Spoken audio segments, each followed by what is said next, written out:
Welcome to the OECD's second roundtable on smart cities and inclusive growth.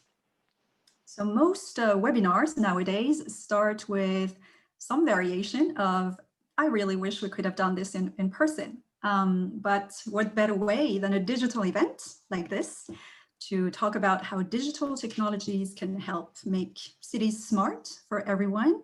And most importantly, how do we know that? And in other words, is there a good way to evaluate and measure smart city performance? So my name is Sujin Kim. I'm the head of the Urban Policies Unit at the OECD, live from Paris, and I will be your host for the next 2 hours and a half. We have more than 300 registered participants from all over the world. Thank you so much for joining, because I know for some of you it's very early or very late. Just a few practical points. Because we are so many, we are unfortunately not able to open the floor directly. But if you have any comments or questions for the speakers, please type them in the Q&A and below, and we will do our best to address them.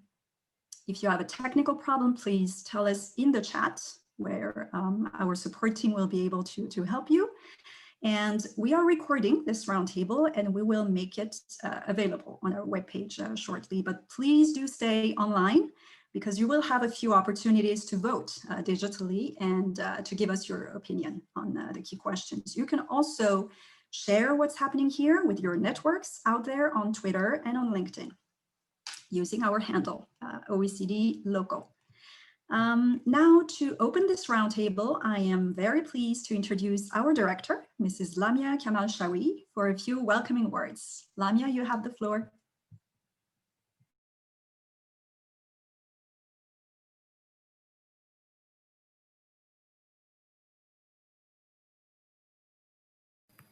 I've been muted, meanwhile. So now, can you hear me, Sujin? Yes, loud and clear. Thank you so much. Ladies and gentlemen, I'm really delighted to welcome you to the second OECD Roundtable on Smart Cities and Inclusive Growth. First of all, I would like to thank warmly Molit, the Ministry of Land, Infrastructure and Transport of Korea, for co-organizing today's event with us. Mr. Imrak Choi, thank you so much. Kamsahamnida. Sujin is right. I'm in love with Korea. Have been working a lot with Korea, and today, you know, because we are not together physically, after this meeting, I will be delivered some Korean food to celebrate this meeting together.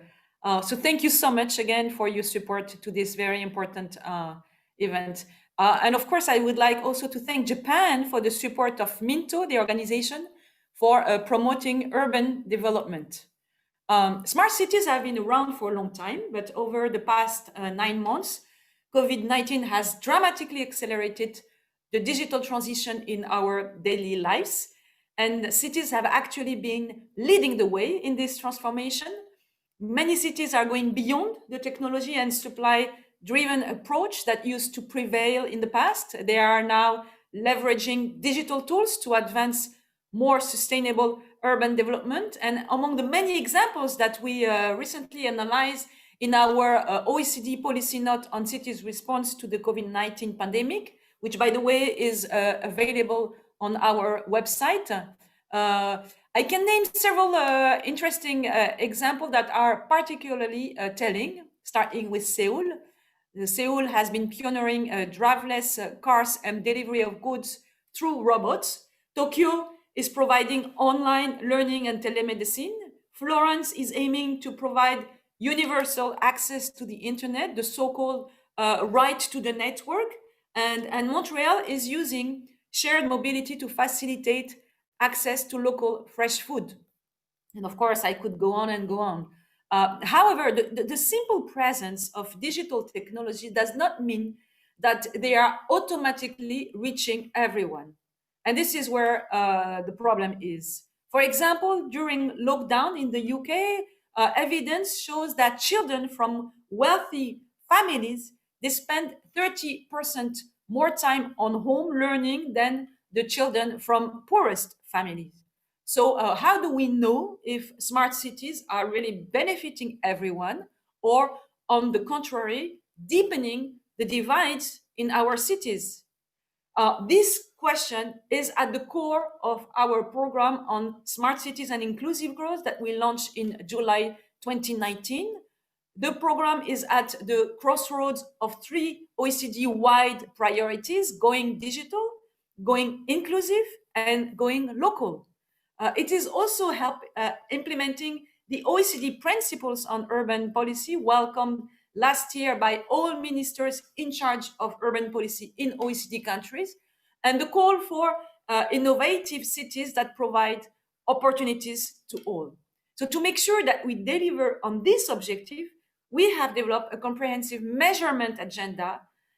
Indeed, we need to be able to measure if really smart cities are improving people's well-being, rather than just measuring the number of, for instance, smart sensors that were installed. Better measurement of smart city performance is also critical to make governments accountable with their citizens. So since our first roundtable in 2019, we have been working to advance this smart city measurement agenda. And for example, our paper, Smart Cities and Inclusive Growth, which was published last April, argued that measurement should go beyond specific sectors and serve local and national strategic priorities, rather than set a path of its own. So we also, it's something that we did recently, we also supported the G20 Digital Economy Task Force with a set of best practices on leveraging digital technology and data for human-centric smart cities, which shows that cities need to monitor these achievements from the beginning rather than just at the end. On this basis, we have developed a draft OECD Smart City Measurement Framework, and I understand that this draft proposal was circulated ahead of the meeting. And one of the key objectives today is really to get your views on it. As you will see later today, the message behind this framework is threefold. First, we can build on existing frameworks to measure smart city tools. Second, smart city measurements also needs to include stakeholder engagement. And third, perhaps most importantly, we need to measure not only inputs and outputs, but also outcomes on people's well-being. So dear participants, I know many of you are already engaged in measuring smart city performance and working hard to lift your cities out of the COVID-19 crisis. Your input will be really precious to help shape a more sustainable and resilient future for our community. So let me close by thanking you all again for joining us today. And of course, I wish you a very productive roundtable. Thank you. Thank you so much, Lamia. And actually, you have been the first one to push us at the OECD to work on smart cities. So we're very happy to be here. So now I will turn to our co-organizer, Mr. Im Lak-che, Director General for Urban Policy from the Korean Ministry of Land, Infrastructure and Transport. Special thanks for joining us, even though it's getting late in Korea. So the floor is yours. Okay. Hello, everyone. It's very nice to see you all.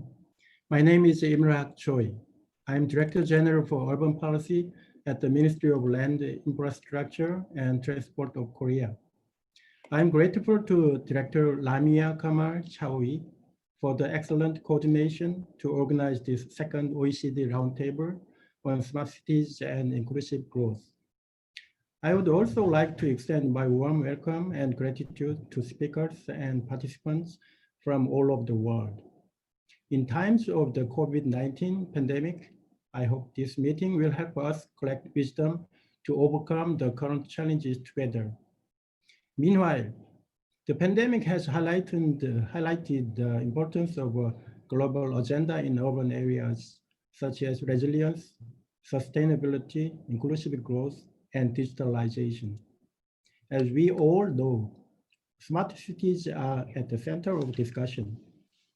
They are recognized as a solution to various urban issues like emergent energy consumption and climate change. To say the least, the definition of smart cities is more than one. It is as numerous as 120. As different countries and cities are experiencing different level of development. Like the definition, key elements of smart cities are diverse, and the level of development is varied as well. Korea enacted the world's first smart city law in 2008. Since then, we have been promoting smart city project policies, taking a customized approach to existing and new cities. We have launched the 2 national pilot projects for Sejong and Busan. For those areas, we introduced proactive innovative systems like regulatory sandbox from the very beginning. Furthermore, we are incorporating cutting-edge technologies such as autonomous driving and robots. Our efforts do not end there. 28 local governments have embarked on Smart Challenge project to make their cities smarter. For Smart City project, the Korean government decided to invest 10 trillion won, approximately 7.5 billion euros by 2025, under the Korean New Deal initiative. At this momentous point, Korea aims to introduce a smart city certification system. This is designed to make an objective assessment of the current progress and future potential of smart cities. This will be able to play a role of compass to help cities around the world move forward towards smart cities. Specifically, we are planning to measure the level of smartness of every Korean city. We have introduced 10 indicators and 63 items in the 3 areas of 1, urban innovation, 2, governance and systems, and 3, technology and infrastructure. We will encourage and empower local government to establish their own smart city plans and departments to realize innovative smart city solutions. And this will be promoted all through the coordinated efforts of the public and private sector. Thus far, we have mainly discussed what are smart cities and why do we need smart cities. Now it's time to discuss how can we make smart cities and what smart cities should we make. For that reason, I believe today's discussion is very timely and relevant. And indeed, we have the smartest experts in the world here today. Let me close by saying that Korea is committed to further cooperation with the OECD and other countries. Thank you for your attention. Thank you very much for your support, Director General Che. I think with this, we are now ready to jump into our first session, during which we will brainstorm about how smart cities and their measurement can help us recover from COVID-19 and also build stronger resilience. As we heard during the opening remarks just now, smart cities are really not new, and it is high time to see they're making a difference, especially in today's COVID-19 context, when the recovery packages that all our governments are putting together often include a smart cities component. So we'd better spend this money wisely and take stock of what smart cities investments have accomplished so far. And if we want to measure smart city performance, we should first be clear on what we need this measurement for. So here's your chance to tell us what you think should be the rationale for smart city measurement through first a quick poll on Mentimeter. So here's how we're going to do this. Either you just click on the link that will appear in the chat, or you can type menti.com in your browser, or with your smartphone or tablet, if you have one, you can scan the QR code on the screen and you will see our question for you. The question is, for you, why is it particularly important and relevant to measure smart city performance now in our current COVID-19 context? And you will see a few options to get you going, among which you can pick 2 maximum. We can potentially tick all of them, but this is really to take the temperature in the room and get clear on our rationale first. So for example, is it primarily to know which solutions are the most cost effective to keep our public services running in cities? Or is it to know if cities are really achieving their objectives and their targets? Is it to adjust policies if we see that they're actually not delivering on those promises? Is it to make governments more accountable vis-a-vis citizens? Or in fact, is there something else that should really motivate smart city measurement, which should therefore determine the choice of indicators? And you could type your new ideas in the chat if you'd like. A few more seconds to allow everyone to vote. I hope everyone has had a chance to vote. And this is the beauty of digital technology, right? That we can all vote together all the way from Canada to Australia. If you all had a chance to vote, let's see what the poll has come up to. If we can check the results and put that on the screen. Let's see if we have a consensus or if everyone's minds are, you know, a little bit more scattered, and if we have different ideas on the rationale that can motivate smart city performance, really cost-effective motivations, or if it's to monitor if cities are achieving their objectives or not, to adjust policies, to make governments more accountable. So I'm going to ask the team if they can put the results up on the screen for all of us to see. Yeah, so Jean, we are going to share the results by the end of the panel because we had an issue with the Mentimeter, but we will get back to with the results later, okay? All right, that's keeping us on our toes, really. So while we wait to see those results, I think we can then hear what our panelists think and maybe what they voted. So we brought together around our virtual table here 6 experts and leaders who all have a very unique understanding of how smart cities work on the ground. So we will hear actually just a short teaser from each of them, 4 or 5 minutes each, no more, so that we have a chance to hear from all of them. And if you see my face popping up again on the screen, it means it's time to hand over the microphone. So here I'll start with you, Dr. Tessa Lee. Thank you so much for joining us in your busy schedule. You are the director of the Telecommunications Standardization Bureau in the International Telecommunication Union, ITU. So we know that ITU is part of a new global task force to coordinate what is called the International Standardization for Smart Cities. So this sounds pretty ambitious and pretty much squarely in the topic of today. So could you tell us briefly what you see as the main standards that really define a smart city for a start? Dr. Lee. Thank you very much. Good morning, good afternoon, good evening, everyone. I wish all of you being well and health. It's my pleasure to join of this second round table, especially address on the measurement, how this help drive COVID-19 recovery and resilience. So COVID-19, as we know that this pandemic has unleashed unprecedented socioeconomic challenges to all of us.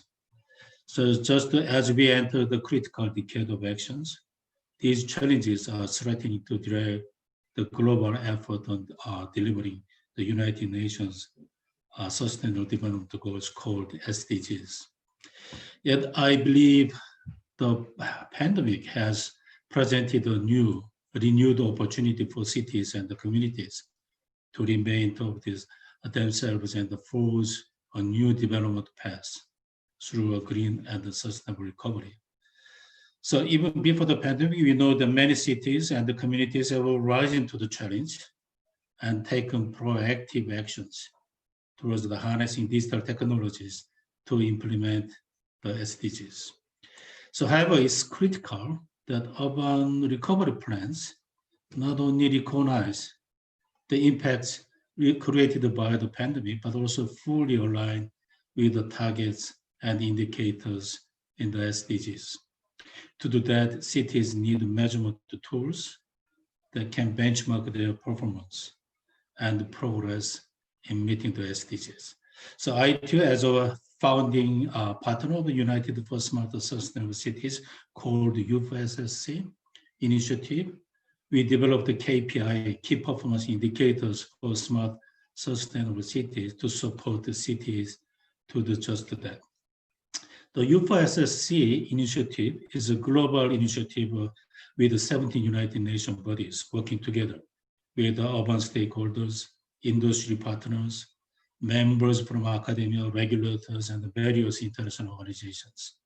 So UFSSC serves as the global platform to advocate for public policy and to increase the use of ICTs, facilitate and ease of the transition to smarter sustainable cities.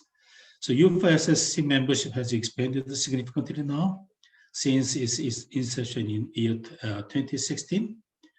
This is particularly important for me, as I believe having a diverse membership is crucial for understanding the unique context and needs of these different cities and communities around the world. Over the years, UFSSC has developed various report technical papers, benchmarking tools, profoundly shaped the development of smart sustainable cities and communities. The UFSSC key performance indicators are one of these tools. So this slide just shows a set of indicators to address COVID-19 including recovery aspect. So UFSSC KPIs consist of over 90 indicators, evaluate the smartness and the sustainability of a city and communities based on 3 key dimensions: environment, economic, and social and cultural. So each KPI is uniquely connected to the one or more SDGs indicators and targets. So therefore, implementing of these UFSSC KPIs not only provide the cities and communities with valuable data and reference point to refine the smart strategies and the new milestones, but they would also give cities and communities the measurement tools needed to align with the SDGs and the Paris Agreement as they begin to formulate COVID-19 recovery. So I'd also like to mention that UFSS KPIs, which are based on ITU standards, are fully compatible with the monitoring frameworks. So that is being developed by UN Habitat and expected to finalize by the end of this year.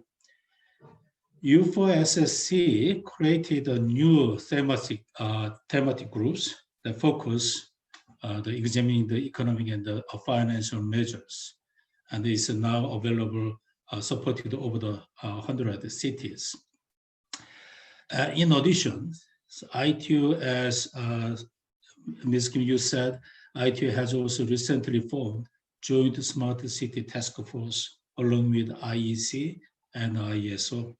This joint task force will work to build synergies and harmonize the standardization works of our respective organizations to maximize our efforts to identify new areas of cooperation on smart cities and communities. So need for resilience against global emergencies has never been more important than it is today. So we need to have all hands on deck to ensure that cities are on a clear path to achieve the SDGs and the green recovery. That is exactly the same that Secretary General of the United Nations, he said the recovery from the COVID-19 crisis must lead to a different economy. So that would be my last comment. Taking this opportunity, I'd like to thank OECD inviting me to join of this great roundtable. Thank you. Thank you very much, Dr. Lee. This is quite an ambitious endeavor, I think, from the ITU. And if you can tell us maybe in a few seconds, how do you think cities and also national governments can actually use those KPIs that you mentioned? Is it more of a self-assessment tool? And how can they see, for example, if they're on track to guide their recovery strategies from COVID-19? Can you share that in a couple of seconds? Yeah, the indicators is very useful as a benchmark. So after use of these indicators, you may measure your strategy. So what is the positioning of your strategies? As the example is now COVID-19, we found many of problems faced which we never expected. So this KPI is very useful to measure that and to try to align how this current situation is a fit of your strategies. And in addition, you may find what elements is missing, how you can adjust to your each city's or national strategies to meet of this requirement. And also finally, have a good opportunity to give some good frameworks how to prepare for the future unexpected disaster situation. That would be one of the useful ways to use that. Great. Thank you so much again, Dr. Lee, for sharing those insights with us.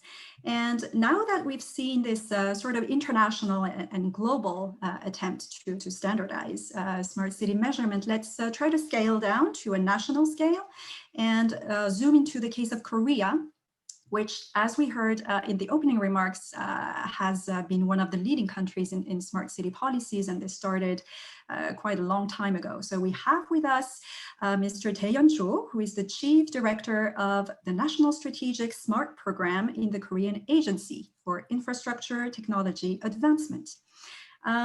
So I guess this long history of Korea in smart city strategies has also put you in a good position to handle the COVID-19 pandemic. And in particular, we hear that you have developed an epidemic investigation support system based on smart city data. So could you tell us briefly how this system works in Korean cities, Mr. Cho? Thank you. Thank you. It is a great honor to be here. So actually, I am in charge of National Strategic Smart City Program. It is a R&D program. So Mr. Im-rak Choi explained the national policy of smart cities, but I explain and introduce some cases of our Korea Smart City R&D activities and implementation. Basically, I have performed the smart city projects since 2005. So I know the ubiquitous city and pros and cons of ubiquitous cities and the strengths of our national ICT infrastructure. And recently, we're thinking about the fourth industrial revolution. For example, big data and artificial intelligence and any other cloud systems. So in 2016, we're thinking about a new version of a smart city program. So for example, how can we use data from cities? For example, how can we connect the citizen activities behavior based on the SMS, and how can we make a framework or a structure of a new type of smart cities? So we thinking about the 3 layers of smart cities. First one is physical infrastructure, and after then, on this built environment, we're thinking about the cyberspace, for example, platforms and data systems and network systems. And based on this cyber physical system, we can solve some services, and we can make some human systems more efficient and effectively. So we developed these kinds of city data hub system last year. So we developed for 2 years. So we make some prototype of this city data hub. So this city data hub can connect any other data, any other system freely and openly. So we make some demonstration of this city data hub system in Daegu. We are scheduled to demonstrate this kind of data hub system, Daegu. But unfortunately, Daegu is the first pandemic outbreak of our country. In February, our researchers are thinking about how can overcome these kinds of situation against the COVID-19. So our research members are thinking about the usage of this data system against the COVID-19.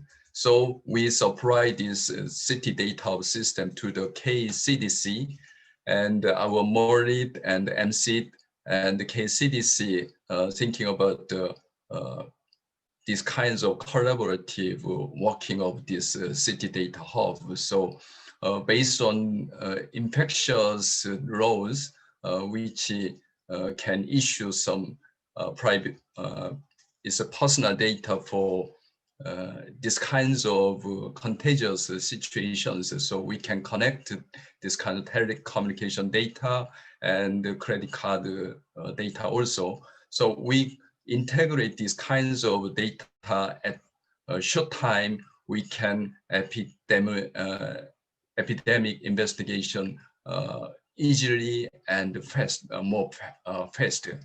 So maybe in March, we developed these kinds of EISS. Next slide, please. After then, the accomplishment of these kinds of EISS system. Before this EISS, it takes 24 hours for epidemiological investigation, but by use of these kinds of system, the investigation time it takes a very short time. It's like 10 minutes. And most of these data are recorded in our systems. So it is very lucky cases, but it is a very dramatic cases. It is the big reason for threatening our COVID outbreak in our countries. So based on these kinds of examples, we can maybe expand these kinds of usage of data system in smart cities. So nowadays we upgrade this kind of data system including some network analysis and artificial intelligence is analysis also. So we put these kinds of system to other cities and other local countries, and many cities and foreign countries request the usage of this EISS. So finally, during these kinds of fighting COVID-19, many Korean people and government and enterprises collaborate all together. And nowadays we mostly recover the normal life, and we are facing another big challenge of smart cities. Thank you. Great. Thank you so much, Mr. Cho. And an interesting aspect actually from what you explained is that this epidemiological investigation system does not rely only on data. It does rely a lot on data, but of course, but not only. And you just explained that citizens were a big part of this.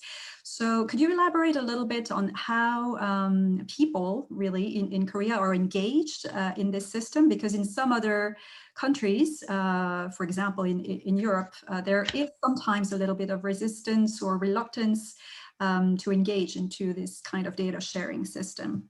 If in a few seconds you can share the experience. Thanks. Oh, yeah, yes.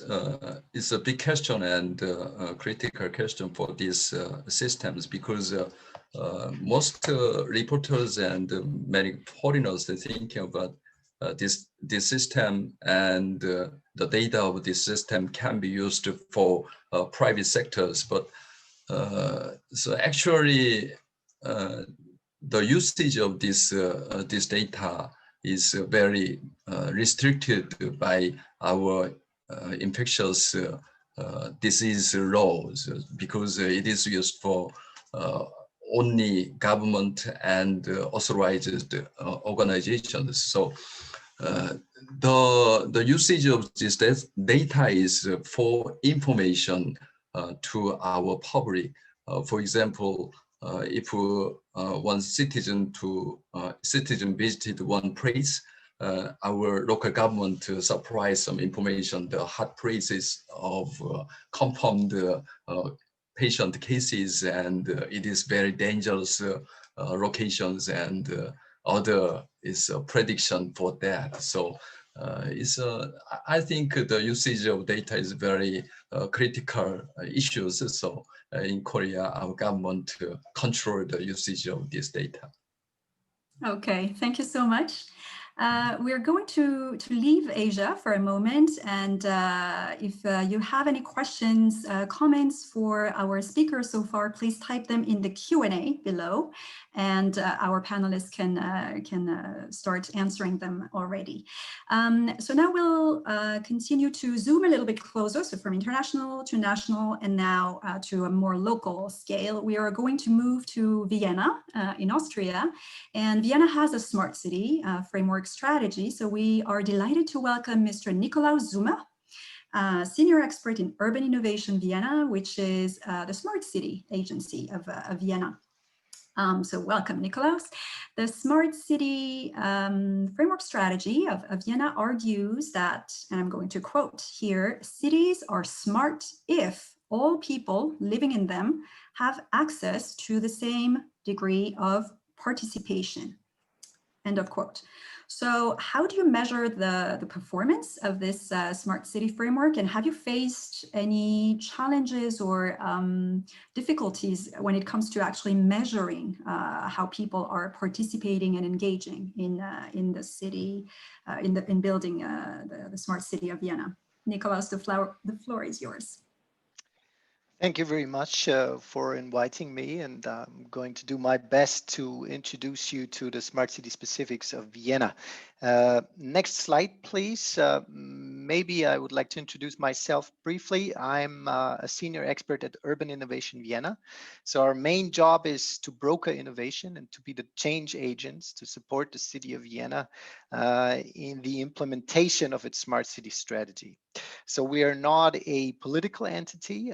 We are sharing rather technical point of views with you as we are trying to initiate projects and be process managers for the city of Vienna. Just to introduce you to Vienna situation, it's important to share a little bit of key information. Smart City Vienna's framework strategy is a holistic approach. That does mean that the city of Vienna is interpreting the term smart city in a broader sense. That means it's not just focusing on digitization and the digital transformation of urban infrastructures. Instead, its smart city framework is building upon three pillars, basically on quality of life, resource conservation, and innovation.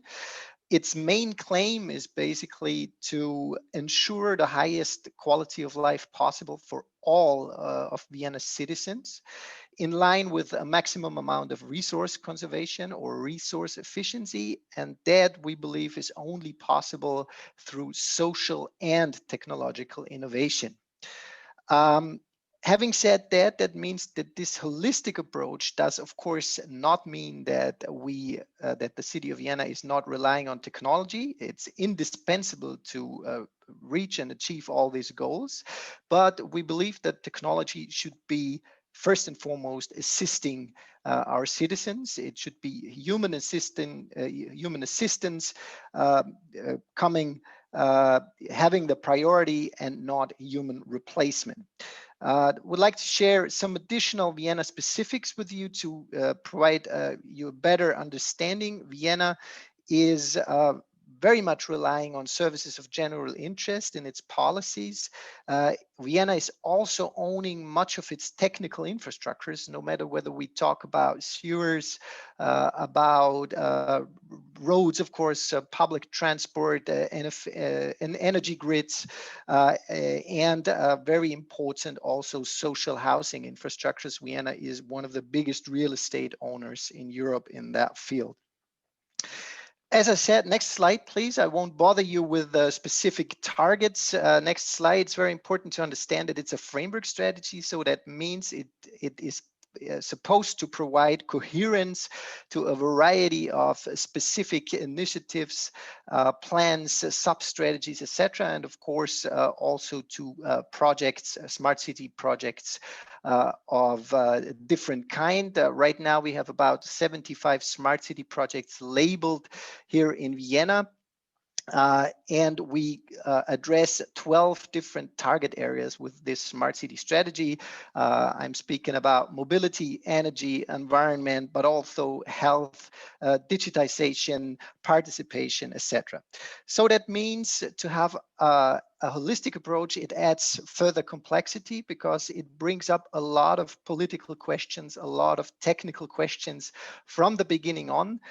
We were blessed to work with other cities in Europe as well that pursue more of an entrepreneurial approach, meaning having a more project by project based approach. Here in Vienna, we opted for a holistic approach. That means we have to kind of discuss all these questions that refer to almost all spheres of urban life from the beginning on. Next slide, please. We have our smart city strategy adopted by the local legislators since 2014. That means it's a legally binding strategy for all public sector entities. And of course, municipalities cannot tackle this citywide transformation alone. We have to work with different types of partners and stakeholders. It's very important to capture or to address this complexity by properly monitoring the progress of our smart city endeavor. That's why the city of Vienna has developed a distinct methodology back in 2016 to capture smart city progress and to assess the status quo. As you can see here is we differentiate between more than 50 target areas. We have developed hundreds of indicators, of course, to get an idea, quantitative as well as qualitative data. And it proved to be very important, not only to measure and manage, but also to have a platform for fostering partnerships between different stakeholders, to prevent from rumors and disinformation, and also, of course, to use it as an awareness tool, maybe to mobilize citizens as well, and to identify underlying target conflicts and rebound effects in time to come up with better management decisions. Next slide, please, if possible. As you can see here, one of our main insights was, I can elaborate on that a little bit later, was that we have a lot of topical interrelations and a lot of target conflicts to address. And referring to COVID-19, things like working in the home office and virtualizing work processes really accelerated this and made those underlying target conflicts even more visible. If you think about home office, you have to think about the implications of online commerce, about social justice in terms of what about single parent homes that have to deal with home office, for example. And also when it comes to develop vivid ground floors in a city, home office has its implications. Thank you so far. I will try to elaborate on these points a little bit later on. Thank you. Thank you very much, Nikolaus. And I see that your presentation has already spurred some questions in the Q&A and in the chat. If participants can put their questions more in the Q&A, I think that's going to help us consolidate them, and we'll get to them in the Q&A period. In the meantime, you can already, Nikolaus, if you'd like to address some of them, please feel free to type them. I think there are questions around, how do you consolidate the data? Do you have a consolidated sort of data platform? And also, how do you coordinate across different levels of government to get all those data together? So thank you so much, Nikolaos. We'll now move actually to the private sector perspective, because so far we've been talking a lot about how national governments, how city governments were dealing with the smart city strategies and measuring the perspective, the performance of smart cities. But what does it, how does it translate into the business sector? And more specifically, maybe in the case of small and medium-sized businesses, which according to OECD data constitute more than 99% of all businesses in OECD countries. So please join me in welcoming Mr. Sebastiano Tofaletti. You are the Secretary General of the European Digital SME Alliance, which brings together, I think, more than 20,000 SMEs. So could you already tell us a little bit how the European Digital SME Alliance that you're heading is supporting those member SMEs in using digital solutions, and how could smart city measurement in particular help you? Because I would imagine that SMEs face maybe specific barriers in using digital solutions. So, Sebastiano, the floor is yours. Thank you very much, Sojin Kim, for this nice introduction. Let me try to address your question.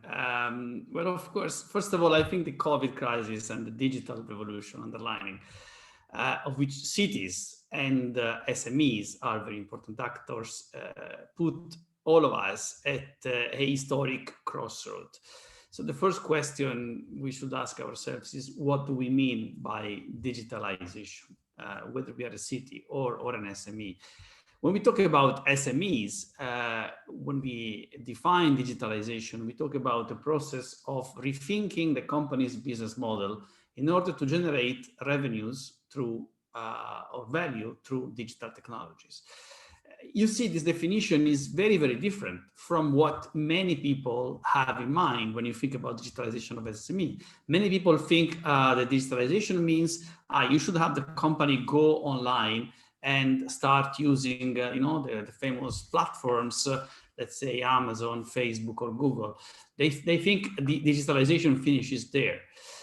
Well, as you see, our definition is much more of a long-term process. It's an innovation process that is really taking innovation and disruption in the company itself. The good news is that in the OECD countries in particular, and in the cities, we do have the actors that make this digitalization possible, this true digitalization, and these are what we call the digital enablers. And these are small and medium-sized enterprises active in the digital sector, which bring the digital technologies to SMEs in the other sectors.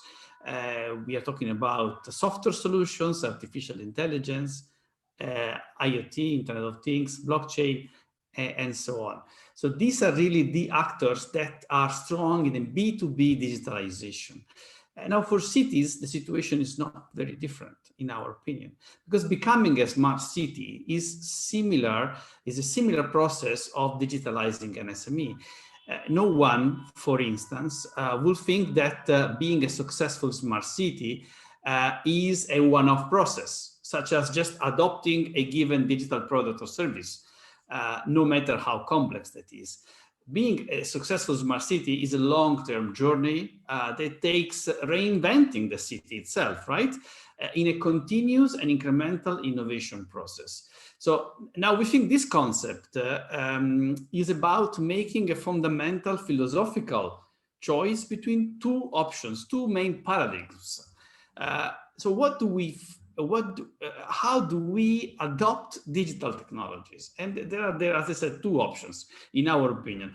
The first one, which I will call the default option, is for a city or for an SME to become a user of digital technologies intended as the property of multinational monolithic corporations, oftentimes monopolistic and foreign. In this case, indeed, many of our cities benefit from advanced digital services that can improve the well-being, the sustainability, and the resilience of the city. But will this be really inclusive? Will it really put our citizens and civil society at the center?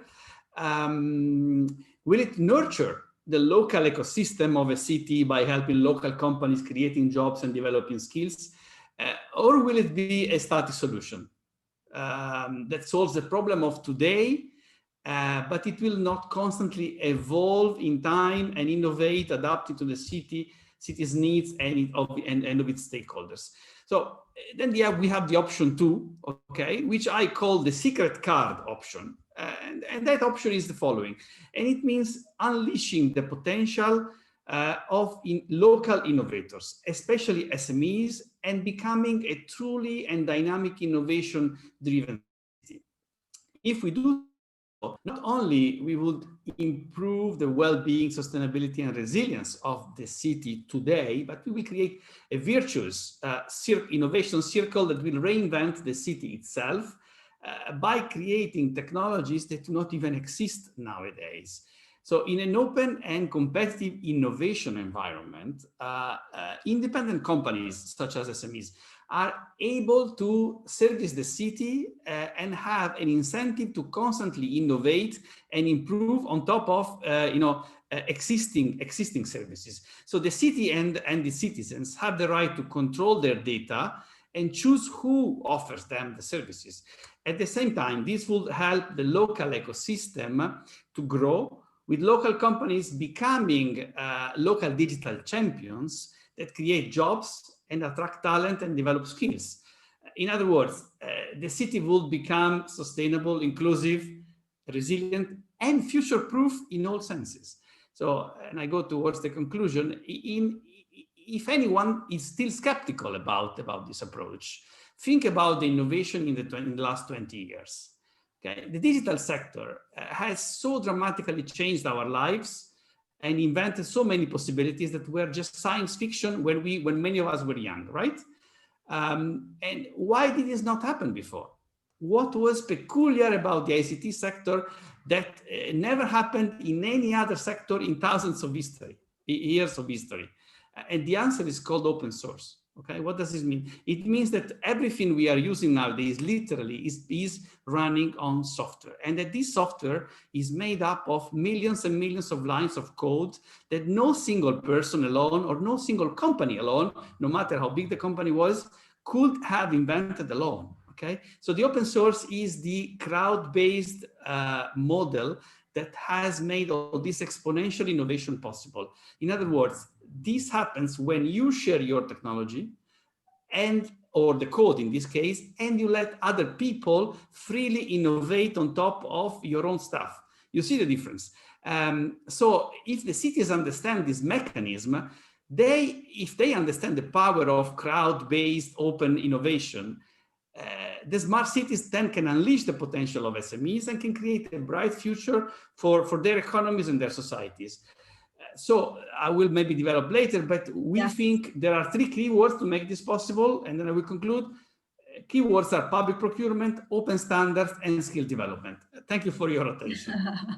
Thank you so much, Sebastiano. It was so rich that, and you'll see in the Q&A that there are already questions, and including people who want to know more, I think, about your work. I think you described very well this dynamic between what cities can actually do for their SMEs, but also how SMEs contribute to making a city smart. So it's not like a static situation. So it's a really bilateral relationship, and we'll get back to that hopefully in the Q&A. Thank you so much, Sebastiano. Our next speaker comes from academia.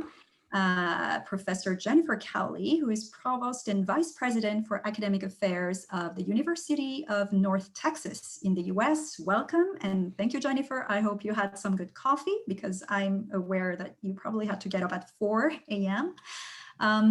So already back in 2014, you wrote a very interesting article that was entitled "For or Against the Smart City? Where Should Planners Stand?" in which I think you commented that we tend to plan cities according to how society behaves right now, rather than planning them for the future in the way that we are likely to see them, let's say in 30 years or so. And so considering the uncertainty that we are living at the moment in the COVID-19 context, what do you think a smart city today should include to be, truly effective and prepared and fit for the future and guide also those recovery strategies? And is there anything that we should actually pay attention to when it comes to measuring how this city is smart? Jennifer. Thank you very much. So I encourage you to think back to 1990 and what you remember about what was happening at that time. I was so excited to get a CD player to listen to my favorite band, and I relied on these giant map books to help plan a journey. The 1990 version of me could not have imagined what it would be like to be able to hold a device that would help me track biometrics, or that I could drive an autonomous vehicle or participate in a global workshop with experts around the world right here from my home. And if you look at city plans of that time period, while they were planning on a time scale of 20 to 30 years, many reflected thinking about 5 to 10 years out at the most. And similarly, city measurements lacked a long-term focus. In many smart cities initiatives, they tend to be focused on the technology, and we know that the technology will evolve. Our sensing technology will evolve dramatically over the next 30 years. The role of artificial intelligence will evolve from its infancy today to maturity in 30 years. In order to have a truly effective smart city initiative, we need to be focused on the key elements of what make a city successful. It's a focus on quality of life, effective infrastructure systems, strong education, and the role of proximity. The current pandemic has pointed out challenges around our public health infrastructure in many countries, challenges in managing public health data, and it's highlighted the logistical challenges of the global supply chain. Smart city initiatives should be focused on thinking about complex systems, focused on thinking about what could be different in 30 years. When we plan for smart cities, we have to focus on the resilient aspects of our communities, the parts that will continue to make our cities strong. And at the same time, we need to recognize that technology is only one of the things that will enable our evolution. Our resilience to disasters, whether they be public health disasters or others, it centers around effective governance, stakeholder engagement, as one of our other speakers spoke to, as well as cooperation and collaboration across many groups. And it's a recognition that it takes time, decades in some cases, to build healthy and successful cities and regions. It's those cities that have a long-range perspective that are better able to create a smarter city. Our global efforts in sharing science around this virus enabled pharmaceutical research teams in cities around the globe to produce a vaccine in record time. But of course, it isn't just about the vaccine. It's about the smart investments that our countries and cities have made that enabled a vaccine to even be possible. Pfizer is located in Kalamazoo, Michigan, and is one of the companies that has produced a vaccine. It had their work enabled by ongoing investments by the city and state. The state of Michigan over the years has invested in educational infrastructure, creating the University Research Corridor with the University of Michigan and Michigan State, among others, producing some of the top bioscientists in the country, graduating more than 5,500 bioscientists a year. And it's because the state invested in the creation of smart zones.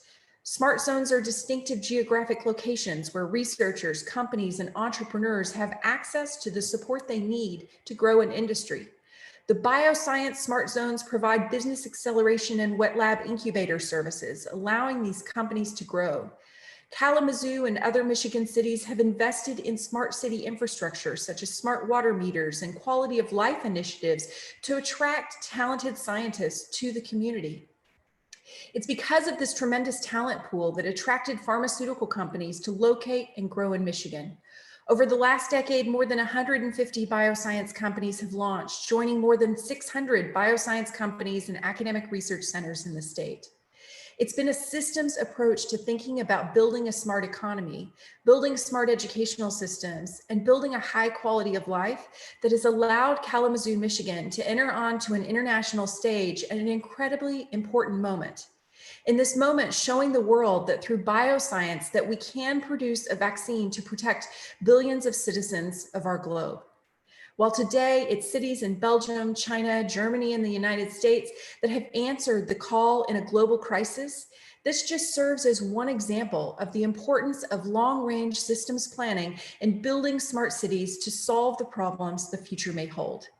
As we plan for recovery, we must remember that we're planning for the long term and that the actions we take in the near term will have long-term impacts in building smart cities. Thank you so much, Jennifer, for keeping the time and also for giving us this strategic foresight perspective and to encourage us to think really long-term, including with the investments that we're making today in smart cities. I think you'll get several questions in the Q&A, and we'll try to get to that in a couple of minutes, just after we have heard from our last speaker, Vincent Ducré, who is CEO and co-founder of the Hub Institute, which is a big think tank that has brought together more than, I think, 55,000 decision makers in the digital field. So, Vincent, you've been working to help a lot of organizations and brands to better monitor the impact of digital disruption and drive also their digital transformation. And so in your view, what kind of measurement, smart city measurement, can help both cities, also businesses, organizations to succeed in this digital transformation that you've been observing? Vincent, the floor is yours. Yes, thank you very much. I would like to thank Lamia Kamal Shawi for the invitation. I'm very happy to be with you today. So we've been working for a while on the subject. Can you share the next slide, please? The next slide. I will, start by quoting Niels Bohr. Nothing exists until it's measured. So I think it's very important to share the idea for all the decision makers in cities and in companies that measure is the basis of everything. Can you share the next slide?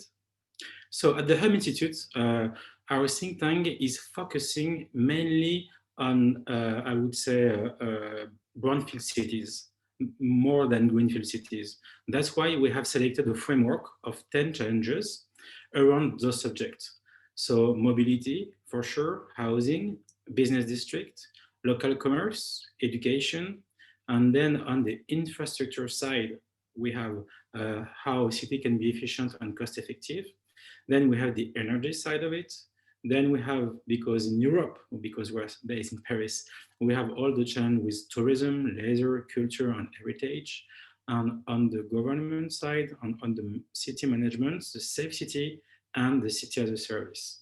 So we see the smart city with that, with those 10 challenges. Can you share the next slide, please? So we invest a lot of time trying to frame 100 key projects we believe are key for the next generation of smart cities. And one of the jobs that we have to do is to try to measure in all those projects, where are the cities that we engage with. So it's a bit complex, but the fact is it gives a framework, because cities need a framework to measure themselves. And the problem with a smart city initiative is the framework is sometimes not clear. I really enjoyed the first presentation today with the idea of finding, only few KPI in a way to be able to measure the impact for the citizens. Here you have a lot of projects, but what is very important is the impact of those projects on the life, on the daily life of citizens. Can you share the next slide? So what we did is we developed, very simple smart city scorecard. This is the qualitative analysis version, where cities can measure their short-term projects, their mid-term projects, and their long-term projects. So for example, the city on the left is a city, as you see, dedicated around inclusion, commerce, and citizen life. The city on the right is more focusing around security, engagement with citizens. So what we try to do with all those spiders, what we try to do is to get like the DNA of all the cities that we engage with. And it's also a way for them to be able to understand themselves and be able to benchmark themselves. This is what we believe is also very important for city makers, is to be able to benchmark themselves. That's why we deeply believe that we need a standardization of the measurements on the KPI of smart city in a way for cities makers to be able to measure and benchmark themselves. So this is a qualitative analysis, and then we can move on the next slide. And this is the tool we use. This is a heat map for a qualitative analysis. So as you see on the 10 main challenge that we face, which is our framework, we try to figure on each like big projects where they are. Are they on track? Do they have any hurdles? Are they blocked? This is the way we see things, and this is the way we try to implement this in different cities in France. Can you move to the next slide? Yes. So that's the question. Our member, I think, improvement in their city challenges. I will share the next slide now. Yeah, you can press enter. Yes. And this is the different big cities that we have in France. And can you press enter again? Yes. And in yellow, this is the cities where we get some inputs from our frameworks. And what we like in this idea of framework is the way it's very simple to update. It's very simple to bench between each others, and it can be also international. So try to always remember that measurement is important, but you need to keep it simple. Can you share the next slide? Yes. So the main idea is to really work together to try to draw the perfect transformation roadmap for a smarter, greener, and a more inclusive city. That is the main challenge. And I will be very happy to answer the questions during the next sequence. Thank you, Sunjin. Thank you very much, Vincent, for managing to stick to time with all this rich material. I think there are actually quite many questions on the Q&A relating, for example, to the need to balance the need to collect all those data, but also privacy concerns. I think there's also a lot of interest for how to engage better the citizens, the people in the process of building a smart city, but particularly the most vulnerable residents who actually don't necessarily have a very easy access to digital solutions. So including the disabled people, for example, the migrants. And then there's another set of questions around, how can we really encourage peer-to-peer learning, including when the levels of development, economic development between cities and between countries are different. So for example, how can we replicate the success of, let's say, Vienna or other cities engaged in smart city strategies in other types of cities, including in developing countries. So we'll get to that in a minute if we can. If the team is ready, we can actually go back to the results of the poll that we took, remember, at the beginning of this session, just to see, if there was a consensus or not around the rationale and the motivation to measure smart city performance. And as far as I can tell, there's quite a balanced view here with, I think, the most, the highest priority, I guess, given to the need to use smart city measurement to actually course correct, and to adjust the policies and the programs to make them more efficient and more effectiveness. It's also true that digital solutions are often used to save money and to find more, cost-effective solutions to keep our urban public services running. We also have quite a lot of attention given to the issue of accountability and how to make, help citizens monitor if governments are delivering on their promises or not. So that's quite interesting to see the different, motivations behind smart city measurement. And so if we can have a couple of minutes for an interactive discussion between participants on some of the questions that I know we have on the Q&A. So let's take maybe one, which I see here, which is really about how can we use the KPIs, for example, in a concrete way, and is it really up to cities actually to volunteer, in a way to self-assess themselves, or is there any more effective way to make a better use of those KPIs that are quite interesting? And maybe I'll bring Dr. Lee from ITU if you're still here with us. If you want to react quickly to that one, how can we use KPIs in a more concrete way? Yeah, I want to start with how the objective of these KPIs is a very important message from my side is that is not an obligation to apply of those KPIs. KPIs used for benchmarking your strategy, your development, your current status. This is extremely important because each city has a different, by the geographical location, by the history, by the citizens. When you call smart city or smart sustainable city, level of city smartness, the feature of smartness, level of sustainability, resilience, each city is different. Our approach to the international organization to guide of this smart city, even we call it standard, that's our intention is not to make all cities unified or unique platforms. So that is, we wish to keep divergence of a city as much as possible.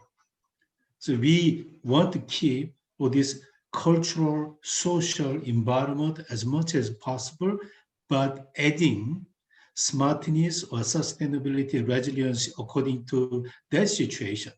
So KPI is you really highly recommend use for benchmarking model, not to apply all KPIs to build your smart city strategy. That would not be, that could be make more difficulties than implement those smart cities. Mm-hmm. This is my comment.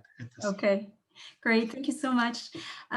There's a question around, open source data, open data platforms, and maybe I'll bring Vincent Ducret back for a second to answer the questions around, the scorecard that you just presented, for example, and also there's a question also for you on the minimum size of the city. Is there any requirement for this? Yeah, sourcing is a very important topic, and also to know if it's open data or if it's not an open data. So there is a big job to do in a way to be able to work with all data owners and to go one by one and to try to build this framework where open data can be able to be engaged in a way to build this kind of framework. So you cannot come over in a city where you just invent the data. You need to have a big, in the background work with all the city officials to be able to do it. Great, thank you. I see that Sebastiano has been quite active, and Nikolaus as well, on answering some of the questions that are in the chat. But maybe I'll go back to Vienna. So Nikolaus, if you can come back for a second. So Vienna is obviously a leader in developing the smart city measurement framework. But if you had to give some advice on adapting this, adjusting the approach that Vienna took in the smart city in another local context, including in maybe less developed countries, what would you suggest? Well, basically, I don't know whether this is a suggestion, but according to our experiences, cities are very different. Just to share an anecdote with you, we try, being from a very small country, we are working hard to share knowledge and insights we have developed in the city of Vienna with smaller communities in Austria and also in neighboring countries, as we very much focus on the Central European region, also to support smaller communities who may have less capacities, for example, to develop their own technologies or provide their own technologies, but may have also the advantage to be a little bit more agile as bigger cities are, as they may be confronted with less complicated decision-making processes and political decision-making processes. For us, it's very important, or in our understanding, it's very important to develop a true understanding of the consequences of technological innovation, and to be really, I think, thorough on that. What we try to do is we try to find appropriate use cases when we analyze technology, and we always try to match kind of technical value propositions with their social impact, with their social aspects, with ecological aspects. And in case we find proper use cases that can be applied here in the city of Vienna, then in the next step we try to find out whether there are business cases lying behind, well, which would be, of course, very beneficial, to the city of Vienna, because it helps to kind of get certain things off our balance sheet. And one thing is clear: municipalities cannot do this by themselves. We need to partner and to team up with several stakeholders. But what to us is really crucial is to have a true understanding of technological consequences in the long term, because once again, there are a lot of target conflicts and rebound effects looming. We have to, identify them and find proper solutions in management. Thank you so much. There are many more questions in the Q&A, but unfortunately, due to time, I think we'll have to move on. But I would like to encourage all our panelists to try to answer in the Q&A directly, if you can. Vincent, I know there are actually quite a few questions that are directly directed to you. So it would be great if you can, engage with our participants there. Thank you so much. I'll just give the floor very briefly to one of our colleagues in the OECD who is actually working for the part of the OECD that specifically focuses on science, technology, and innovation. So we have with us Caroline Paunoff, a senior economist, and who's been listening to this first session. And so in 2 minutes, can you tell us what struck you the most? How does this fit also into the broader OECD work on digitalization and the OECD Going Digital initiative in particular? So thank you so much for the invitation, and thank you so much to this very interesting panel. I learned a lot from the different perspectives and the different ways that you implement of what is really happening and what you're implementing. So obviously, first of all, I mean, what is essential that cities have play and have played a specifically important role in the current context of the COVID-19 crisis. They always, and it has really come to the forefront because they are the ones that on the ground lead with those challenges. And in that context, the applications of digital technologies have, of course, been essential. And it is quite impressive to see the level of experimentation that has been taking place in this regard in the past month. So there's been a lot of progress made in applying technologies in new and in different, in smarter ways, so to say, than what was there before. So very much like really experimenting and going into the next step into a digitalization of policy processes. And I think clearly when we think about the going digital and realizing the potential of digital, cities have an essential role to play, as was illustrated by your interventions. Another point that was quite striking was the role of metrics and thinking about ways of really understanding and better tracking the progress. And here, I think you've all shown, well, quite impressively, what the efforts you're engaging in to try and obtain measures in what is a very complex and multifaceted context, because, well, the technology we're talking about is evolving constantly, and so measurement is always going to be changing over time. So that's the first issue. Another issue is, well, we don't just, there's so many dimensions of this application, which ultimately it's about like what is being, ultimately we're interested in the impacts, not in the use of some of those technologies per se. So a lot of the actual impact will probably be there beyond the numbers. So I think there's also that aspect to take into account. And I think that part is one to also bear in mind. So be interested to see further how it is evolving, and how also at the level of cities you're overcoming some of the challenges which are to do with, well, the skills that are needed to be upgraded, but also thinking about how you move as technology is moving towards realizing potentials better. And I think so much, Caroline. My 2 minutes, so I'll leave it here, and very happy to have been in position to listen in to your comments.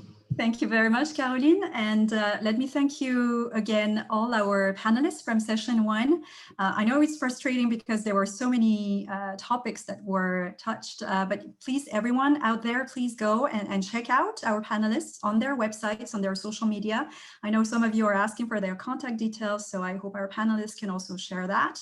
And with that, I will close session 1 and move us into session 2, which will be really devoted to the question of what should the OECD measure if we had to measure this performance of smart cities. And here, I would like you to play a little bit of a role play for a minute.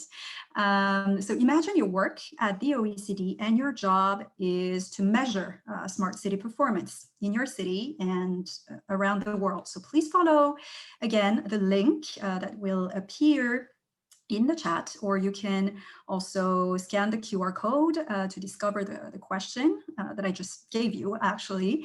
So the question is really, what would you measure if you had to evaluate your own city's smart performance? And you can type 1 or 2 or 3, up to 3 keywords, themes, dimensions, or you can type in very short sentences on what you would measure if you were developing an OECD smart city measurement framework. If you had the chance of doing that, what would be your 1, 2, 3 key words, key dimensions that you would like to include in this measurement framework? So I hope everyone had a chance to go into the Mentimeter and type in, what really comes to your mind if you had to develop this OECD measurement framework on smart cities. And we can see the keywords that come here. It's really cold calling if you had 1, 2, 3, your top 3 dimensions, and we'll try to see if there's some sort of consensus that emerges from this.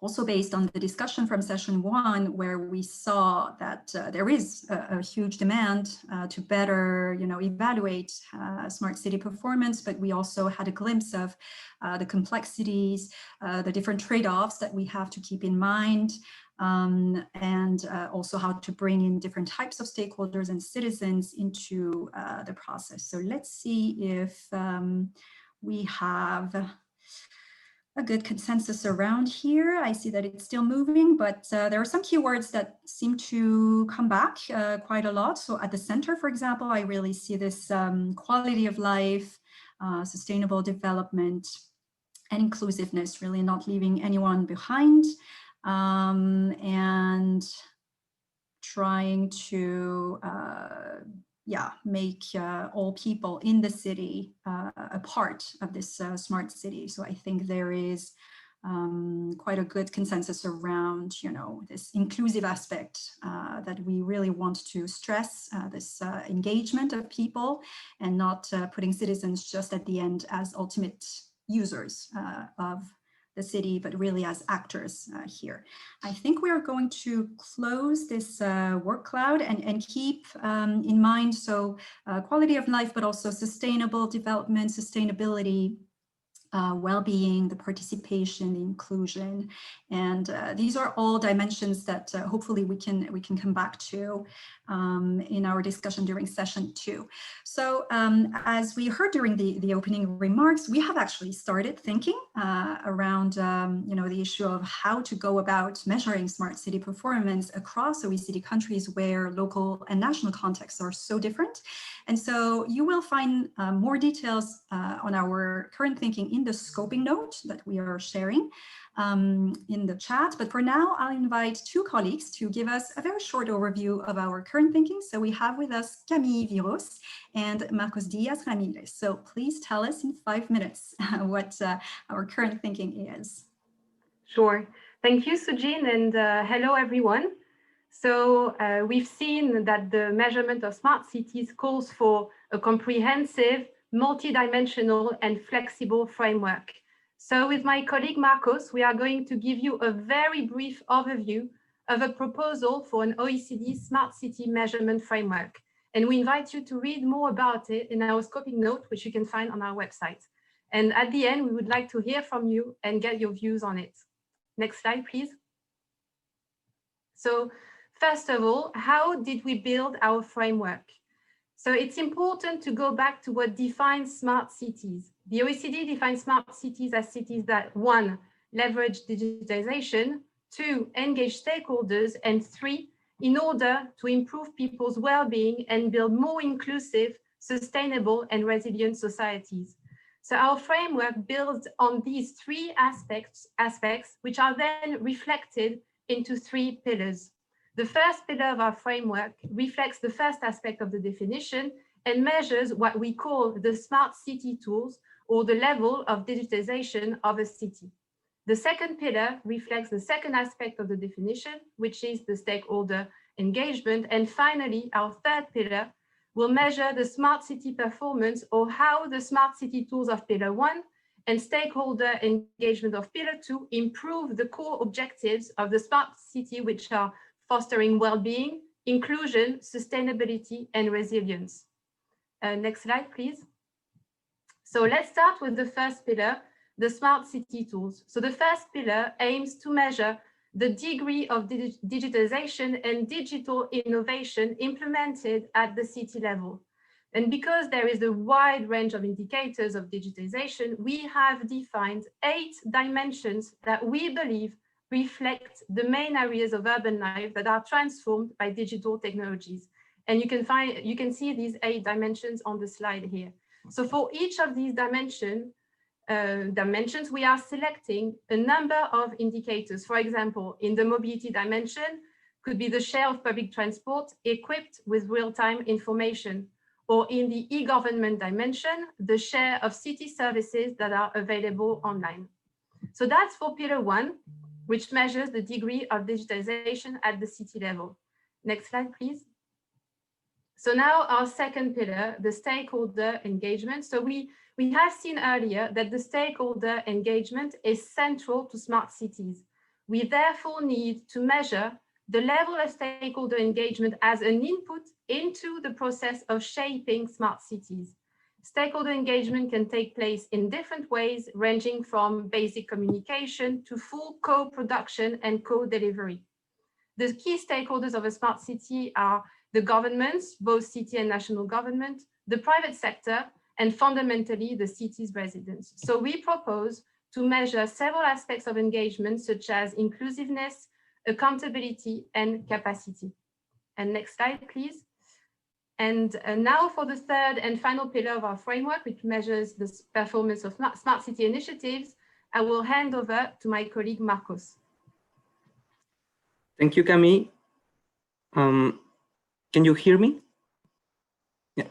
Yes. Well, now I'm going to talk about the third pillar for the indicator framework that we call the performance pillar. And here we refer to performance in terms of the outcomes that can be achieved across the 4 main objectives of smart cities, which we have mentioned, which are well-being, inclusiveness, sustainability, and resilience. I was very happy to see that many of these words came up in the previous poll, because this is the end of our framework, improve the outcomes in these 4 objectives that also can be subdivided into dimensions. Most of the indicators in this pillar are outcome indicators. They talk to us about results, in contrast to input indicators that talk to us more about investments. For example, we care more about, in this pillar, we care more about what are being the results in terms of health for the population. Are people living more years without diseases, rather than looking at the money you spend in building hospitals or other things. As you might have seen in the working paper, we are already suggesting possible indicators that could be used for this pillar.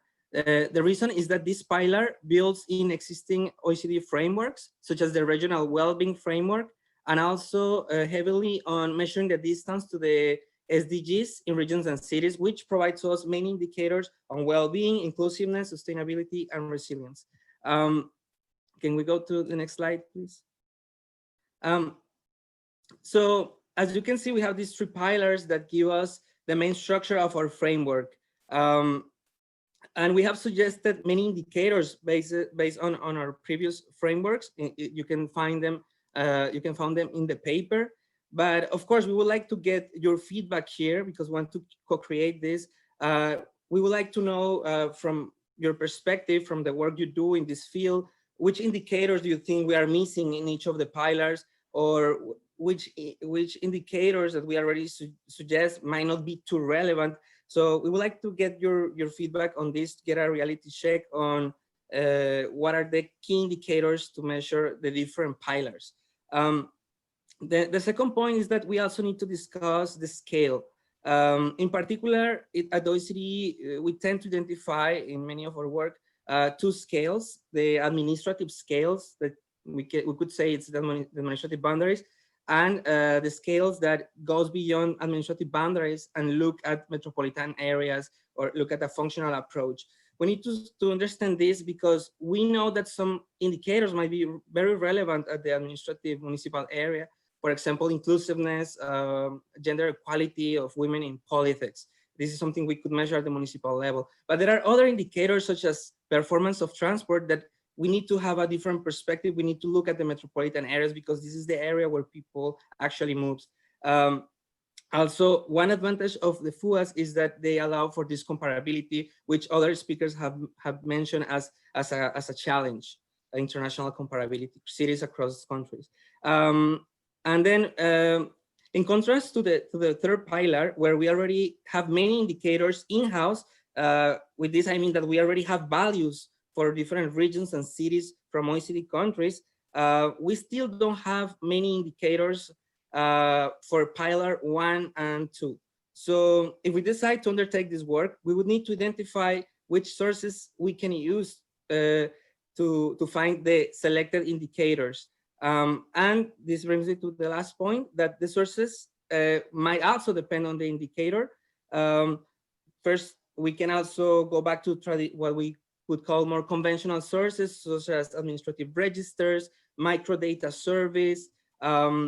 We also have this, at the OECD, we have this group of work with delegates from OECD countries, the Working Party on Territorial Indicators, which could help us to collect few of these indicators. But this probably wouldn't be enough because it's a very challenging task. So we would need to explore new sources, such as satellite, phone, and big data. And also, as Camille already mentioned, for Pillar 2, we might need to go back to surveys directly to cities to measure stakeholder engagement. So this is just for some suggestions, some thoughts we have put here, but of course we want to get your feedback to improve this framework. Thank you. Thank you very much, Camille and Marcos. So for our participants, as we said at the beginning, this is, our initial current thinking, but the idea is that we build from this. We don't, want to shape this framework all the way from behind our desks in Paris. We really want to make sure that it reflects what is happening on the ground so that we can respond to the needs that we discussed during session 1. So now I'd like to hear from our guests in this second session. Because we are lucky to have a very diverse mix of perspectives again here. And I will maybe start with Mr. Jonathan Wurtzel, who is the director and of the McKinsey Global Institute. Thank you so much for being here. Actually, the McKinsey Global Institute recently took a snapshot of how smart city initiatives have been deployed in, I think, at least 50 cities around the world. So I was wondering, do you observe that cities are measuring really their smart performance in a way, and does it influence their policies at all? Well, thank you, Sujin, and I hope everybody can hear and see. Yes, I mean, this is a very interesting question, actually, as I see you get into it. That measurement or measures, I mean, like the old saying, it doesn't get, it was said before, Niels Bohr, or I think it was Bloomberg, something to the effect that what gets measured gets managed.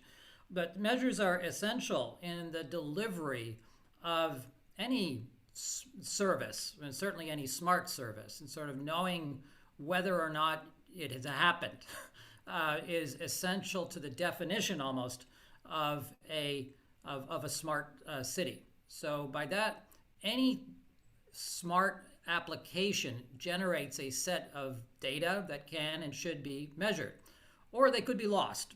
But regardless, I mean, they are there, whether it's traffic jams that have been identified, pollution that has happened, crimes that have happened. It's all data. And so cities have and create that data all the time. And a smart city is a set of sensors and information that essentially picks that up, analyzes it, and then feeds it to someone to make a decision about it, whether that's a resident or a traveler or a city official. So they're essential. So by saying we're going to measure our measures, we're basically saying that there are some measures that we really need to keep track of because they're important to us. And that essentially, I think, is a value judgment. And I think most cities do have values, and they, by defining a set of measures that they're going to use, they express those values. They express them so that people can know how well they're doing, by people meaning potentially all people, or sometimes by very specific people, the heads of utilities or other intermediaries that are supposed to deliver those services, or sometimes the ICT community, so that they can think about their investments. So the purpose of measuring the measures is to enhance the quality and effectiveness of those services that reflect the values of a city. So, many times in transport authorities, you measure congestion, but maybe we should be just measuring fatalities and traffic accidents. Sometimes we measure the C40 does a lot of measurements of GHG emissions, and that's great. But for many cities, maybe asthma or some other public health issue is equally important. So cities do get to choose what types of measures are most important to them, and I think that's the challenge of creating that dashboard. But overall, ultimately, those dashboards do reflect choices around what is the aspiration of the city. And I think the most important thing that I've seen for cities that do this well is that they they continue to raise the bar on their measures every year, that they take a more of a longitudinal approach to the measurement challenge, to say that, you know, we're trying to get each and every year, what has this city done for me lately? How have things improved? And I think that's the key to an effective measurement scheme, is that it does have an aspiration for greatness, and there is a role for horizontal comparison, mostly for best practice sharing. And we do, of course, start to see more of that, particularly among cities of equal size and scale. But the true purpose is to create that sense of accountability to the expressed values of the city in form of service delivery. So I'm going to stop right there. Thank you so much, Jonathan. May I jump in here just to pick your brain on a question that seems to come back quite a lot in the Q&A at the moment, which is really around how can we sort of better integrate the sustainable development environment, including the living environment and also the SDGs measurement. How can we combine all this with smart city measurement so that we don't have sort of two disconnected frameworks, but really one tool that really, you know, helps to achieve those objectives? Because a measurement framework, be it for smart cities or for SDGs, is not an end in itself. It's only a tool, and it's only going to be as useful and relevant as the use that cities and countries and people can make of it. So what do you think of that? Right. Well, first of all, I want to compliment the OECD on the framework. I think it's a real step forward, and there are a couple of things I really like about it. And I'll just say that first of all, that the dividing between the tools and the outcomes, and I think the outcomes are critical. So, but sort of saying there's a set of tools, we should know what they are. I would add infrastructure into that, because, you know, a 5G enabled city is able to do very different things than a 3G one. So that just makes sure that we know what is the limiting conditions, if you will, on the deployment of these services. But that said, the outcomes are truly the most important factor. Just maybe one shout out, the note on engagement, that is critical. I really like that. I actually think engagement is an outcome, and it's engagement around the process of outreach. And I would just emphasize digital outreach. If we have to rely on in-person meetings, we're not a smart city. But in this outcomes conversation, change over time, longitudinal performance is the key measure, much more so than horizontal comparisons. Paris doesn't want to be London, doesn't want to be New York. They want to be a better Paris, a better London, a better New York. And my thought would be that as you think about those outcomes, that we should make sure that for every outcome, we have inclusivity baked into it. So it is not enough, we do not live in a world of averages. There is no average life expectancy. There is only life expectancy for specific groups in specific times and places. And it is a value judgment to say what cohorts are we most concerned about, whether that is for environmental quality, personal safety, community, life satisfaction, and so forth. Those sort of, we can have a median, but we need to have the cohorts. And that's, I think, the single most important thing to do. Mm-hmm. Thank you so much, Jonathan, and I hope you can keep an eye on the Q&A, because I'm sure there will be many questions coming your way. So thanks again. We will now move to, again, zoom down a little bit to go from a sort of global international perspective more towards a national point of view. And so let's go back briefly to the case of Korea with Dr. Jae-yong Lee, who is the director of the Smart Green City Research Center in the Korean Research Institute for Human Settlements. Welcome, Dr. Lee.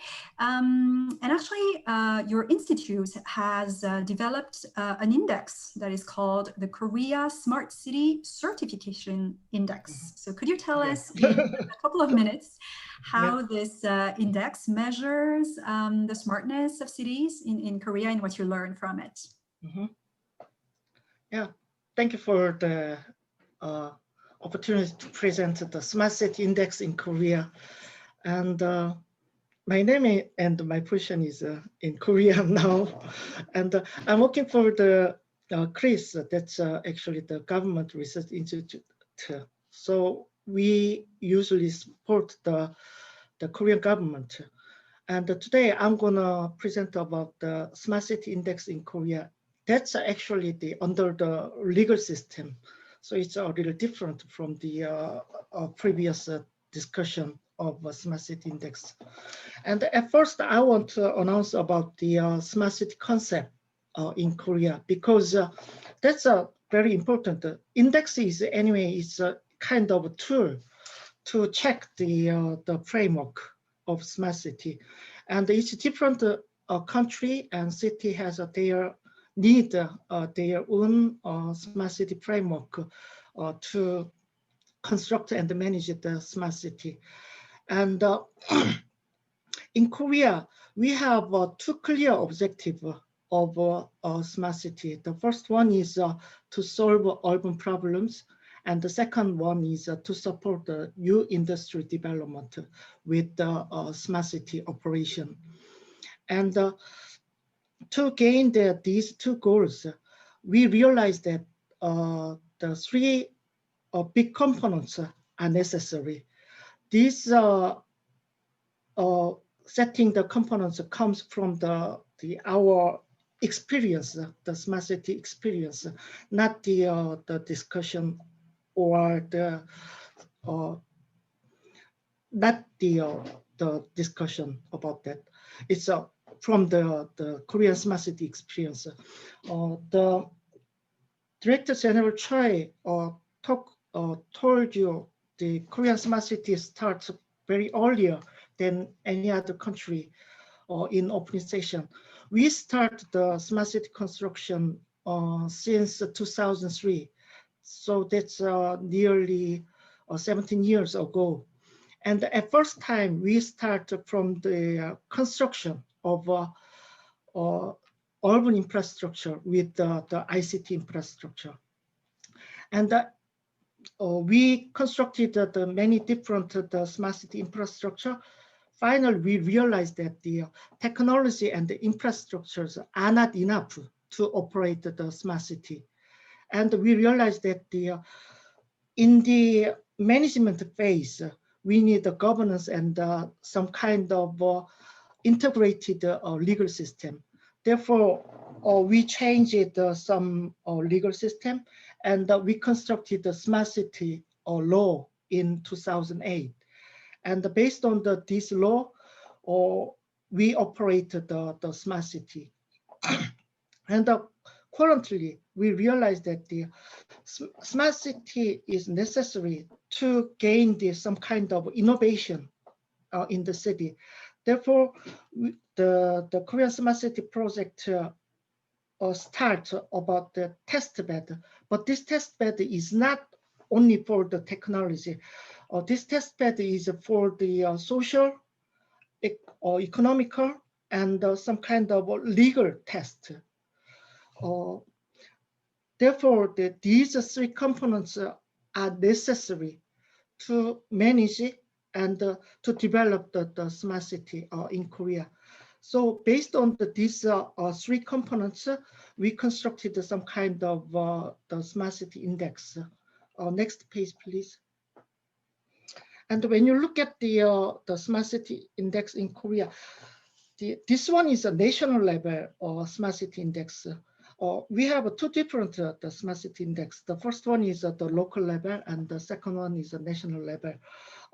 In the case of the local level, each different the local government has their own objective. So they make or they construct their own index for gain their goals. So nowadays, when the central government support the local governments, at first the local governments need to construct some kind of their objective indexes first.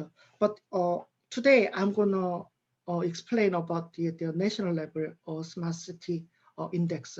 This one is, as I said before, is under the legal system. We have smart city law, and the name is Act on the Promotion of Smart City Development and the Industry. And in the Article 32, they explained about the smart city index in here. And we combined two different characteristics of index. The first one is a quantitative index, and second one is a qualitative index. In the case of the quantitative index, we use this index to investigate and to know the exact status of local governments. When we investigated the local government's smart city status, they actually don't know, because when we ask about the transportation team, they only know about the transportation part. So we use this index to collect every situation of the local governments. And this is actually good for the local governments. Because of this index, they have the local governments have a chance to cooperate with each different the teams and the departments. So we collect this data, and we use this current status data to construct the national level government policy making. And this quantitative index is not enough, because this one is only for the current status of each local government status. So we combined with this index with the qualitative index also. This qualitative index is for the maturity of a smart city. Please, next slide, please. I actually has not enough time. So when you look at the quantitative index, we actually have 63 indexes, and we categorize the three major the category: innovation, governance and legal system, and technology infra. And we also classify the subcategory, just like in the slide. And we also use a qualitative index for the maturity things. So these index can be classified the 5 different the steps. And thank you so much. I will explain more. Dr. Lee, and sorry for showing up. But just in maybe 20 seconds or so, if we compare the index that you just presented with the sort of draft framework of the OECD that my colleagues presented just earlier, which, as you will remember, was built in a 3-tiered approach. So we start, of course, from the degree of digitalization of a city, but we look also at how stakeholders are engaged, and the ultimate goal is really to see the impact of smart city investments in well-being, resilience, and inclusion and sustainability. So if we compare those two approaches, what do you see as the main difference or the main opportunity maybe that we can take away from the Korea Smart City Certification Index? Okay. 15 seconds.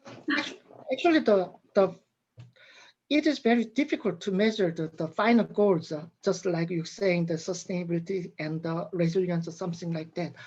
And we do not have enough data to point out because we don't know about the local government status, what they are doing, something like that. I'm still considering that if we collect enough quantitative indexes, we can compare the current level of the smart city with the qualitative index.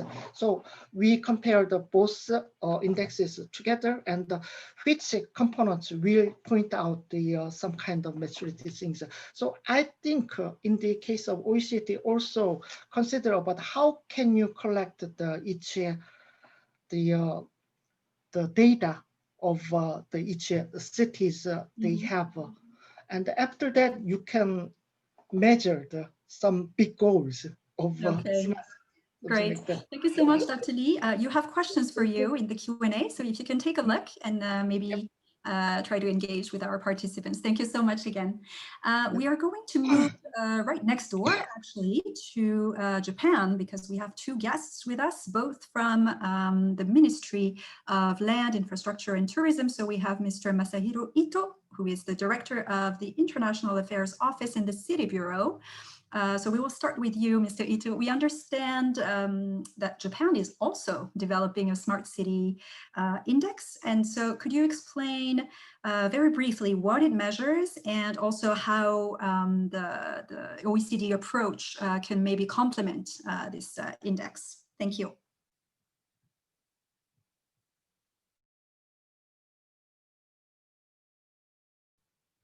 I think you are on mute, if I'm not mistaken. Okay, can you hear me? Yes, now it's good. Please go ahead. Thank you.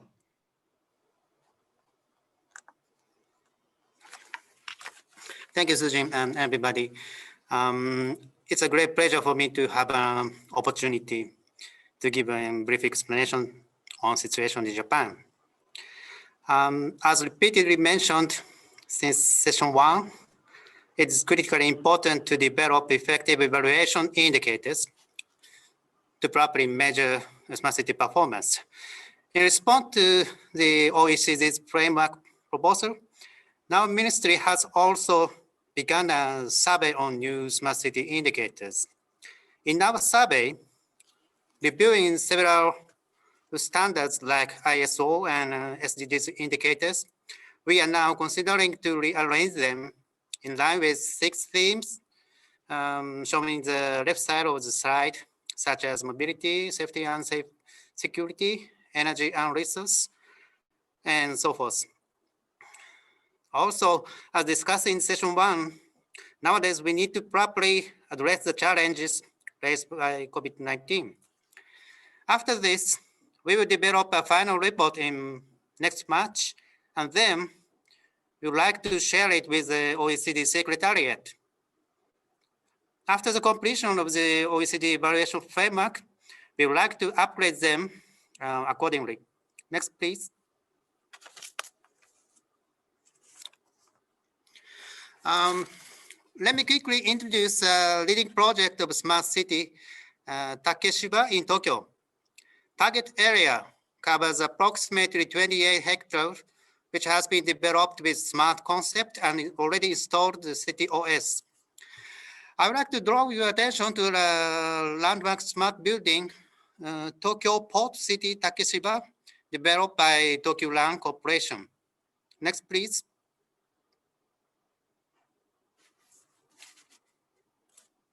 Yes. Let me show you some example of smart solutions and evaluation by indicators. This building and surrounding areas has introduced various solutions. According to the themes above, there are quite long pedestrian deck, face recognition system, building management application, and an open and green working space as shown in the slide. In view of corresponding indicators shown under each solution, I dare say that all of these solutions will be rated fairly high. I hope a steady accumulation of indicators and their practice of application in a survey should contribute to the OECD's initiative. Thank you very much. Thank you very much. It's very nice to see those concrete examples of smart city infrastructure and services and how they are potentially improving the lives of urban residents. So thank you so much for sharing that. I'll now turn to your colleague, Ms. Yuria Nakamura, who is the director of the Research and Planning Department in an organization that works on promoting urban development in Japan. It's called Minto. So, Ms. Nakamura, your organization promotes private urban development, which is bringing, I think, quite an interesting perspective into the discussion. And so, can you tell us what you think, how a better measurement of smart city performance can help the private sector to invest effectively in smart city development, and not only just the national governments or the cities themselves. Thank you. Thank you, Sujin, for introducing me, and thank you for giving me this opportunity to make a presentation. Before answering to the question, please let me introduce the Organization for Promoting Urban Development, known as Minto, briefly. Minto is a general incorporated foundation established in 1987 offering financial support such as investment and loans for private urban development. Since its establishment, Minto has supported more than 1,400 projects and 1.8 trillion yen. Minto has 3 types of support schemes: direct investment, support for solving regional issues, and long-term stable loan type support. Next slide, please. As mentioned at the first in this OECD roundtable, to create attractive cities, including smart cities, public-private collaborations are very important. So Minto's mission as a partner for urban development projects is to provide stable financial support and expertise in collaboration between governments, banks, and other relevant industries. Next slide, please. Next, I'd like to introduce Minto's recent efforts for promoting smart city. From this year, we have started new financial support for the smart buildings, a facility that utilizes AI and IoT in mezzanine support. This mezzanine support provides subordinated loans to supplement bank senior loans for large-scale private projects. The kind of smart solutions in the Takeshiba project, which were just introduced by MLIT, will be the target of this mezzanine support. Considering the Secretariat's question, if there is a framework that can appropriately evaluate the quality of smart solutions, I believe that it will become easier for the private financial institutions or foundations like Minto to decide which project to support. Thank you for your attention. Thank you very much, Mrs. Nakamura, for sharing the perspective from the private sector also. We are going to travel back to Europe because we have 2 more countries to visit here, Spain and then Sweden in this session. So we'll go to the beautiful city of Bilbao, and we have the pleasure of welcoming Ms. Ana Milen Ibanez Sugasaga, who is the Managing Director of Bilbao TIC in Spain. So Anne, Bilbao has put in place what is called the Bilbao Smart Cities Plan, as I understand. So I'm curious to hear from you if the plan includes this measurement component that we've been talking about today. And more broadly, how are you monitoring if the plan is helping Bilbao achieve its objectives, its strategic objectives, and also in this COVID-19 context? Can you tell us about that? Okay, good morning. Thank you so much for inviting us. First of all, a bit of context. Technology has always been the one that has helped us evolve. The current paradigm is that digitalization, digital transformation, and the increase in digital sales that are generated and the automated treatment that can be made of them. Cities should reinvent themselves the concept of resilience and adapt to this fast-moving digital context. It is a very big challenge, but at the same time, a very interesting opportunity to offer new advantage service, to establish new communication channels, to span opening hours, to automate simple and repetitive tasks, to face more complex tasks with creative value, to make more correct decisions based on data, and to implement new policies based on those decisions and to measure the impact. In short, a new context, difficult and changeable, but with many possibilities. Bilbao's Smart City Plan from 2019 to 2023 has defined different challenges by establishing technological lines of actions. First line is electronic administration. Digitalized services, the digital channel must provide the same services as the face-to-face one. Also, we should simplify the procedures for citizens. Second line is communications.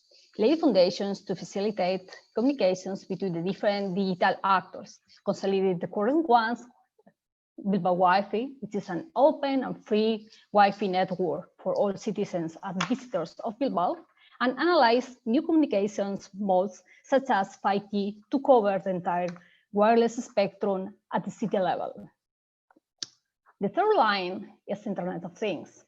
Developing communications allow the deployment of elements that connected to each other and to municipal systems generate information such as air quality sensors, traffic of vehicles and people, parking lot occupancy, etc.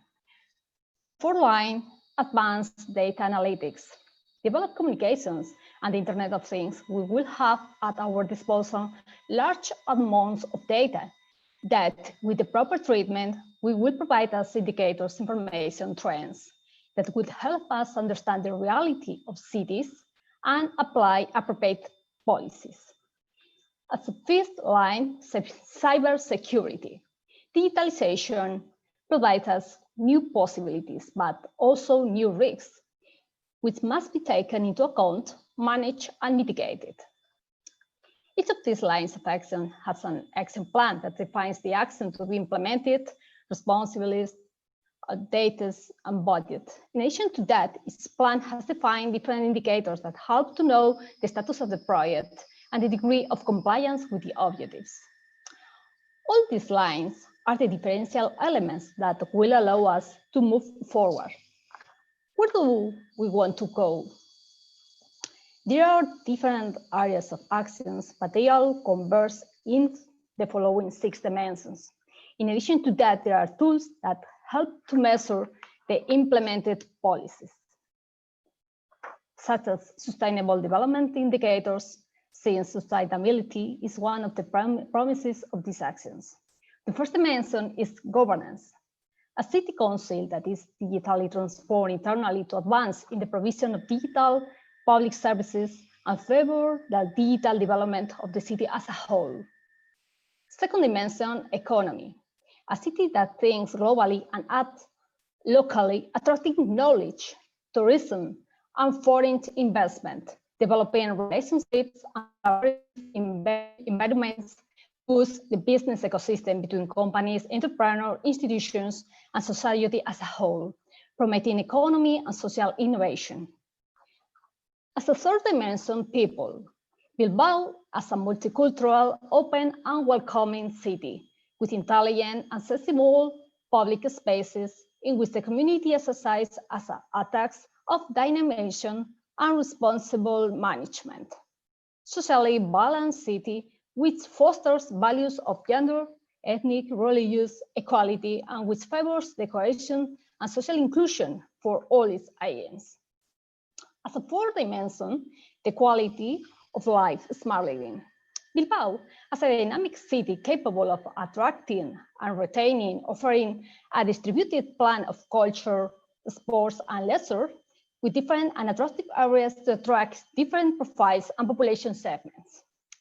Influencing security and protection through anticipation, prevention, and response actions. Security as a right and an obligation through the construction of a nearby city of organic solidarity. As a fifth dimension, mobility. Bilbao, a connected city, which acts as a metropolitan city connected to its surroundings through dimensions, transport infrastructures with efficient and intelligent mobility management policies that reduce congestion, promote efficient, fast, and efficient transport alternatives. And a sixth dimension, environment. Bilbao as a city that fights against climate change and limits environmental impacts through the efficient use of resources, access to green areas, and improves public health by promoting models of life that are responsible for the environment. Thank you so much. Thank you. And actually, for all our participants out there, the OECD is partnering directly with the city of Bilbao to look more into recovery strategies, including a smart city and smart recovery component in there. And we will be, hosting a meeting together of the OECD network on what we call the Champion Mayors for Inclusive Growth. So this is coming in 2021, so please do stay tuned. And we will also have a dedicated case study on the experience of Bilbao. So thank you so much again, Anne. And last but not least, our final guest in this table is Mrs. Olga Kordas, who is the Director of Viable Cities, which is the Swedish National Strategic Innovation Program for Smart and Sustainable Cities. And Olga is also Associate Professor at the KTH, Royal Institute of Technology in Sweden. Thank you so much, Olga, for sticking around. I know it's been a long wait. So when we were discussing about what you could bring to the table, I was particularly interested in the comment that you made about reframing the measurement question and moving from an approach that looks only at outcomes towards a more formative, you said, and more developmental type of assessment. So I'm curious to hear from you what this kind of comprehensive framework should include when it comes to smart cities. So the floor is yours. Thank you very much. I had several slides, and maybe we just jump into the next one directly.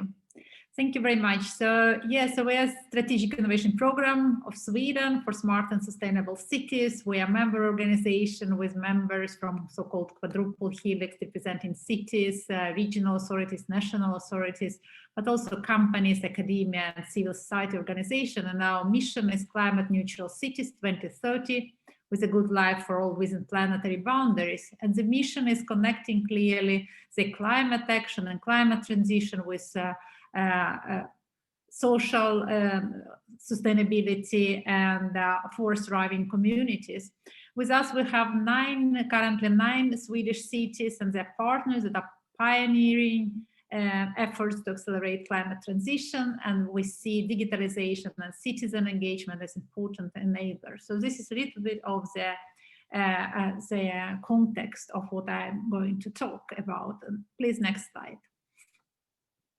Yes, and when we are working with the energy, climate transition, sustainability transition of our cities, then we recognize that we are working with complex systems, and then we are working with so-called wicked problems, which also means that we recognize more and more that technological innovation is not enough, and what we need to have system-level transformation and transition towards, in our case, climate neutral and sustainable cities.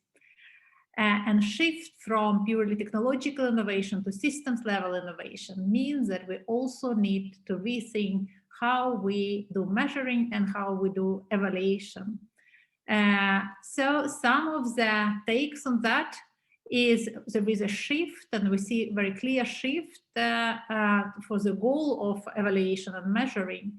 So key goal now is to improve learning and adaptability at different levels. Learning and adaptability within innovation projects for smart cities, for example, between projects on the city level and between cities, and also reflexivity, the higher order of learning, shifting norms and discourses, not only learning how to do things. Then also evaluation is becoming a strategic part of policy design and implementation. And what we are also doing is we try to shift from only outputs and outcomes when we are doing evaluation. So outputs, the short-term results as measuring by, as for example, CO2 emissions, so using community wealth indicators or other indicators. So also from outcomes, so we are starting to measure more and more outcomes on medium terms, like economic justice, bridging social capital, imagination, health, human development. But what we are not so good yet, but must be much better, is to measure capability of our society and our cities to drive transition and transformation. And this would include the sense making in society of the change that in the future we want to build, experimentations, learning and development, and also capability to societal decision making. Please, next one. And all this leads to also shift from a result-based evaluation to so-called formative evaluation. And formative evaluation basically means that it's evaluation for learning more than evaluation for reporting. So we more and more recognize the limits of so-called rationalistic tradition to evaluation, where we believe that it's very important to be neutral. We believe in objective assessment. We believe in measurable outcomes, to so-called argumentative or constructivist evaluation, where we focus more on processes than on the outcomes, where the dialogue and participation is a starting point. And the indicators are used as sites of collective imagination. Engagement with the indicator is the part of the transition process, making visible what counts, which means that we are not starting always with a preset of the indicators, but the discussion and elaboration and deliberation around what is matter is very important process of learning and development.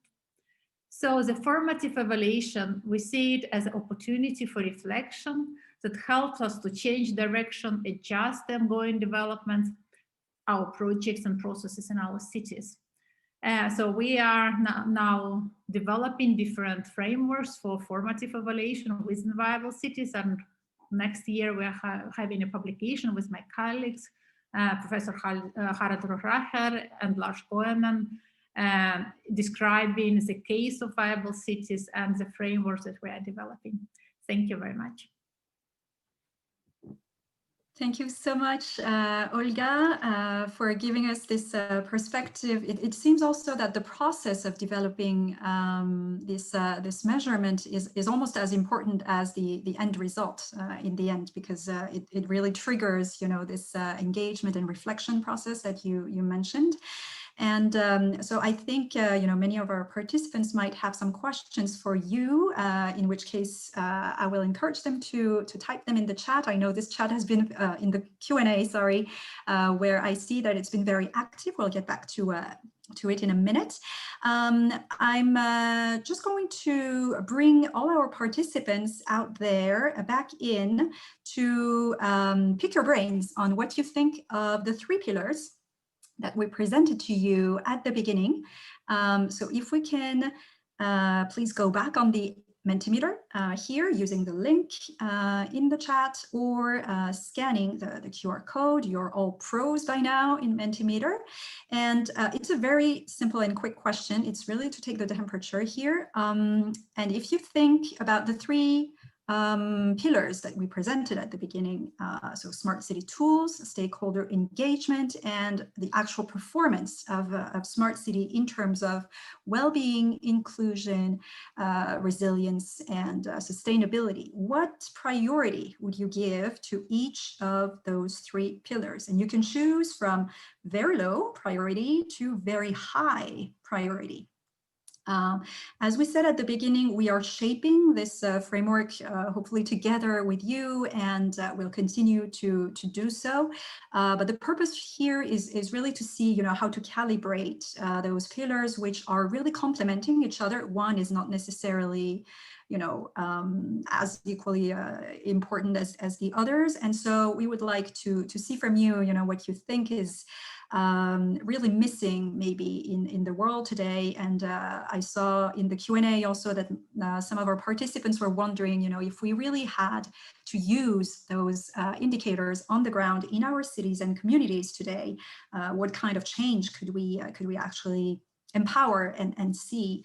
And so I see that there is, quite a bit of movement here. It seems that pillar 1, of course, is a sort of starting point, right? The degree of digitalization in different sectors within cities is, of course, important to measure. But I think pillar 2, as we discussed, both in session 1 and session 2 right now, it's really fundamental to bring people back at the center of smart cities. And so that's good, because it was really the starting point of our own program on smart cities. And then it seems that measuring the performance of smart cities is also important, but maybe the stakeholder engagement component seems to have really your consensus here. So thank you so much. We are going to stop sharing this and take maybe one or two questions from the Q&A if we can. So there was one question that I found also particularly important. I think it came back a couple of times. It was really about how cities and countries, of course, can use smart city measurement or indices or the indicators or the different metrics that we have discussed, but not so much to, as a marketing tool or, to name and shame or to compete against each other. But really, how can this trigger this peer learning and stimulate really the progress, collective progress among cities? So I was wondering if anyone from our panelists in session 2 would like to take that one. If you do, please simply just turn your camera on and unmute yourself, and we can pick your brains about, how can we make sure that smart city measurement is not just a sort of technocratic exercise and also just a marketing tool. If I don't see any volunteer, I might either call on somebody or... Yeah. Olga Cordos here. Yes, I am not able to. You can start your video. I'll start my video now. Yes. Yes. Yes.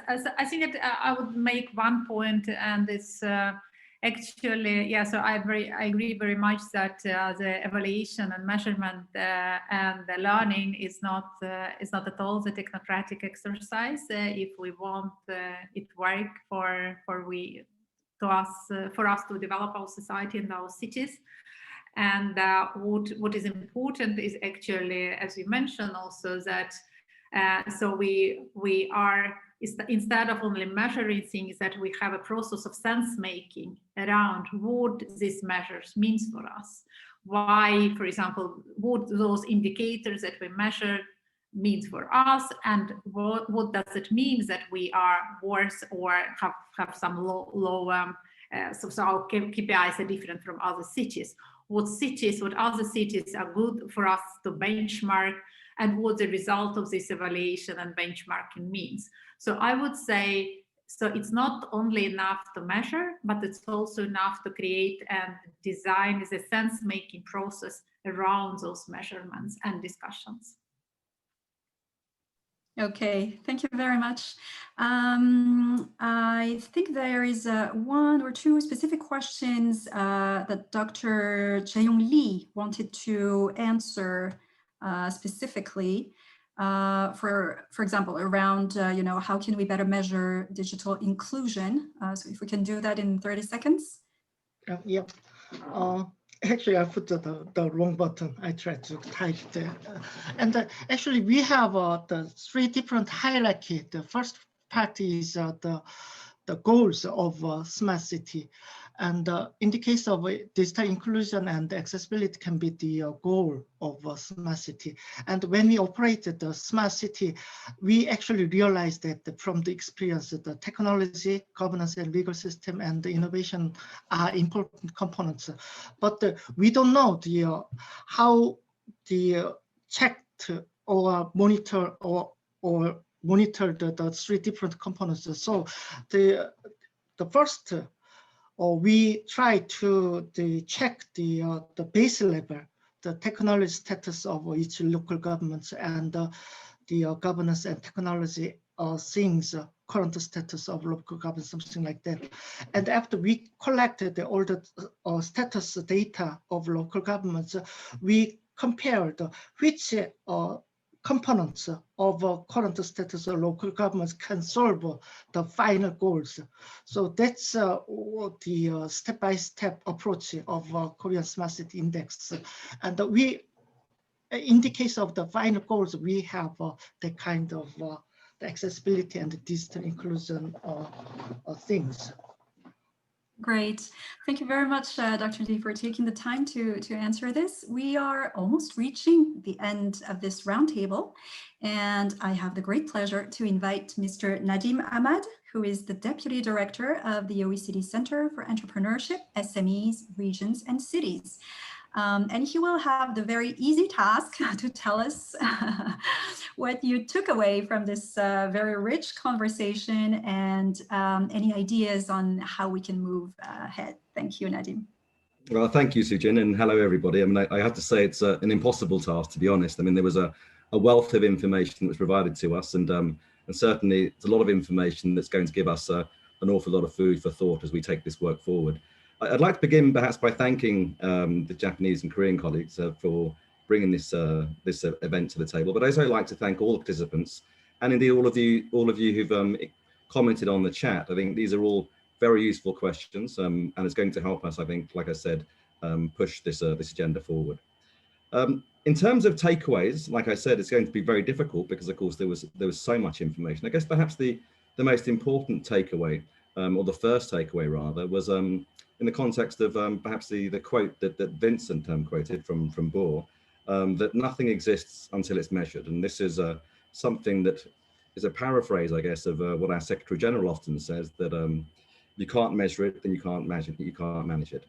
And so that's our starting point. And I think we had a lot of consensus around the importance of making sure that we have a framework and we have frameworks that allow us to have a better handle of the challenges that we face with digitalization in terms of how they push inclusive growth. But perhaps some of the more concrete takeaways that came through from the discussion, I think that the first takeaway was the importance of standardization and comparability. But we also recognize that as part of that notion of standardization and comparability, not all cities are the same, not all starting from the same place. And of course, there's a notion of differentiation that's required in how we think through what the outcome should be. And I think Jonathan made this quite clear, as did Chase Subli and also Nicholas. The priority is not always the same. But I think that what is also clear is that in terms of the priorities as we frame them in the pillar, the four key drivers of well-being, inclusiveness, sustainability, and this is basically where we are. And it's the notion of the outcomes, I think, is critical in terms of how we take through this work. Now, there was also a very strong emphasis on the role of stakeholders, and this aligns very well with Pillar 2 of the framework. And I very much liked Sebastiano's intervention on the role of SMEs and the way that SMEs can play a strong role in that level of engagement. We saw many examples of basically national and local actors and governments playing a role, but there was also a very strong emphasis around SMEs from Sebastiano, but also this people-placed dimension, which is a very fundamental part of the framework. Anna Moran also mentioned the importance of the cultural and creative sector, and I think that's also a very important driver of this inclusiveness, because of course we're also seeing that those are sectors that are playing a strong role in terms of social integration, but also of course in terms of improving well-being through digital tools, and we've seen a lot of that happening over the last few months because of COVID. I guess one of the key issues, of course, came through in terms of data and data availability, and this is perhaps, because we're starting to some extent from scratch, but not entirely from scratch, and there are still lots of data gaps in terms of what the indicators that we need to bring to the table.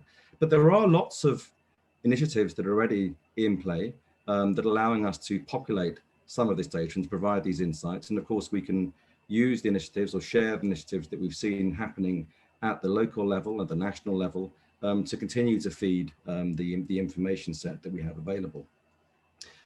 I guess a key challenge that came through, and a couple of you mentioned it, was with the notion of data privacy. And this is, of course, a big issue. And it's also a challenge, I guess, in some respects, in terms of how some cities or some countries are able to access data. And I think that there's a strong role for the OECD to play here, certainly when it comes to bringing data that may be made available by some of the large digital platforms, but also perhaps from some of the M&Es that may be engaging in the digital space. And I think that we have a strong role to play there by that direct engagement that may be able to overcome some of these data privacy challenges. vis-a-vis the gaps, I mean, there wasn't a huge amount of discussion around the specific indicators, but I guess that's not entirely a surprise. Jonathan did mention that the importance of making sure that the information set also included some information about the digital infrastructure, because of course this shapes the journey, or shapes the ability for cities to provide inclusive growth. And I also took note of Olga's intervention on capabilities, and I think this fits quite nicely with Pillar 1. I think that the structure of the framework allows us to have this view that we understand that there are local factors that drive these outcomes. And I think capabilities for me is one of the dimensions of basically a broader set of inputs. So for me, I think that the key takeaway in terms of the consensus at the moment around the 3 pillars as we've articulated them in our framework is support. And what we need now, of course, is to think about how we can take that forward. Now, of course, one of the things that we'll have to do is continue to look at the indicators themselves to see if we can develop the capacity to develop those indicators. And I think that it requires a stronger engagement with all of you, certainly at the national level, but also at the city level.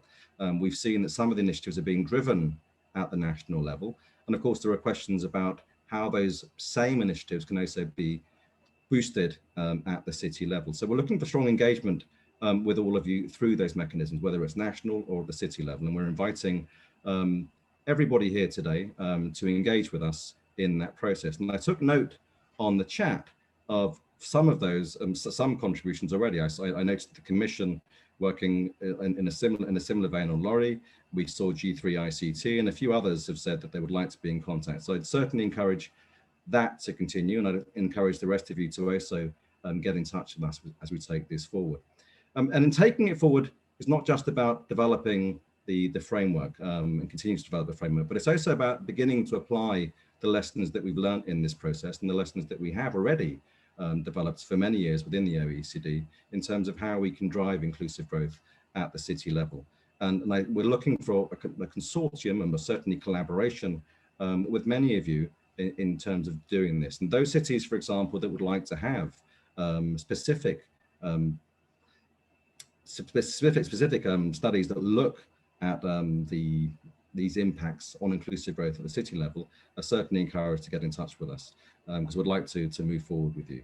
So like I said, it was a challenge bringing this all together. I don't think I've done the discussion that you've had justice, but I think it was impossible to do that discussion justice within the time frame that I've had. I put together reams of notes, and as you would have seen from my head popping around from left to right, trying to recollect all this information. There's a wealth of information you provided us with, and it's going to help us drive forward this work, like I said. But please get in touch, and we can see how we can work together. So thank you very much.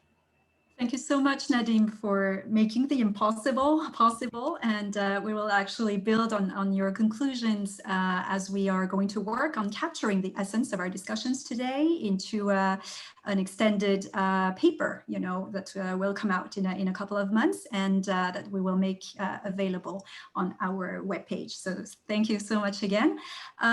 So we have really arrived to the end of this roundtable, and so I have been the voice and the face of the team, but really there are many, many more brains and hands who worked tirelessly behind the scenes to make this happen. So thank you to the amazing, Smart Cities team made up by Aline, Camille, and Clara. And we've also benefited, from inputs from Marcos, Paulo, and also the help from Hyunjun, Tetsuji, Kate, Liv, Lucy, under the guidance of Aziza and Rudiger. And I'm probably forgetting half of the people here. So please excuse me, but let's keep the conversation going with all of you through social media, as you can see here on the screen and in the chat. We will make the recording and all presentations from today available on our website soon. And as I said, we will publish the policy paper that will capture the outcomes of this discussion today, and it will come out next year. So I am delighted to thank you all once again. Please stay safe until next time, and thank you all very much. Goodbye.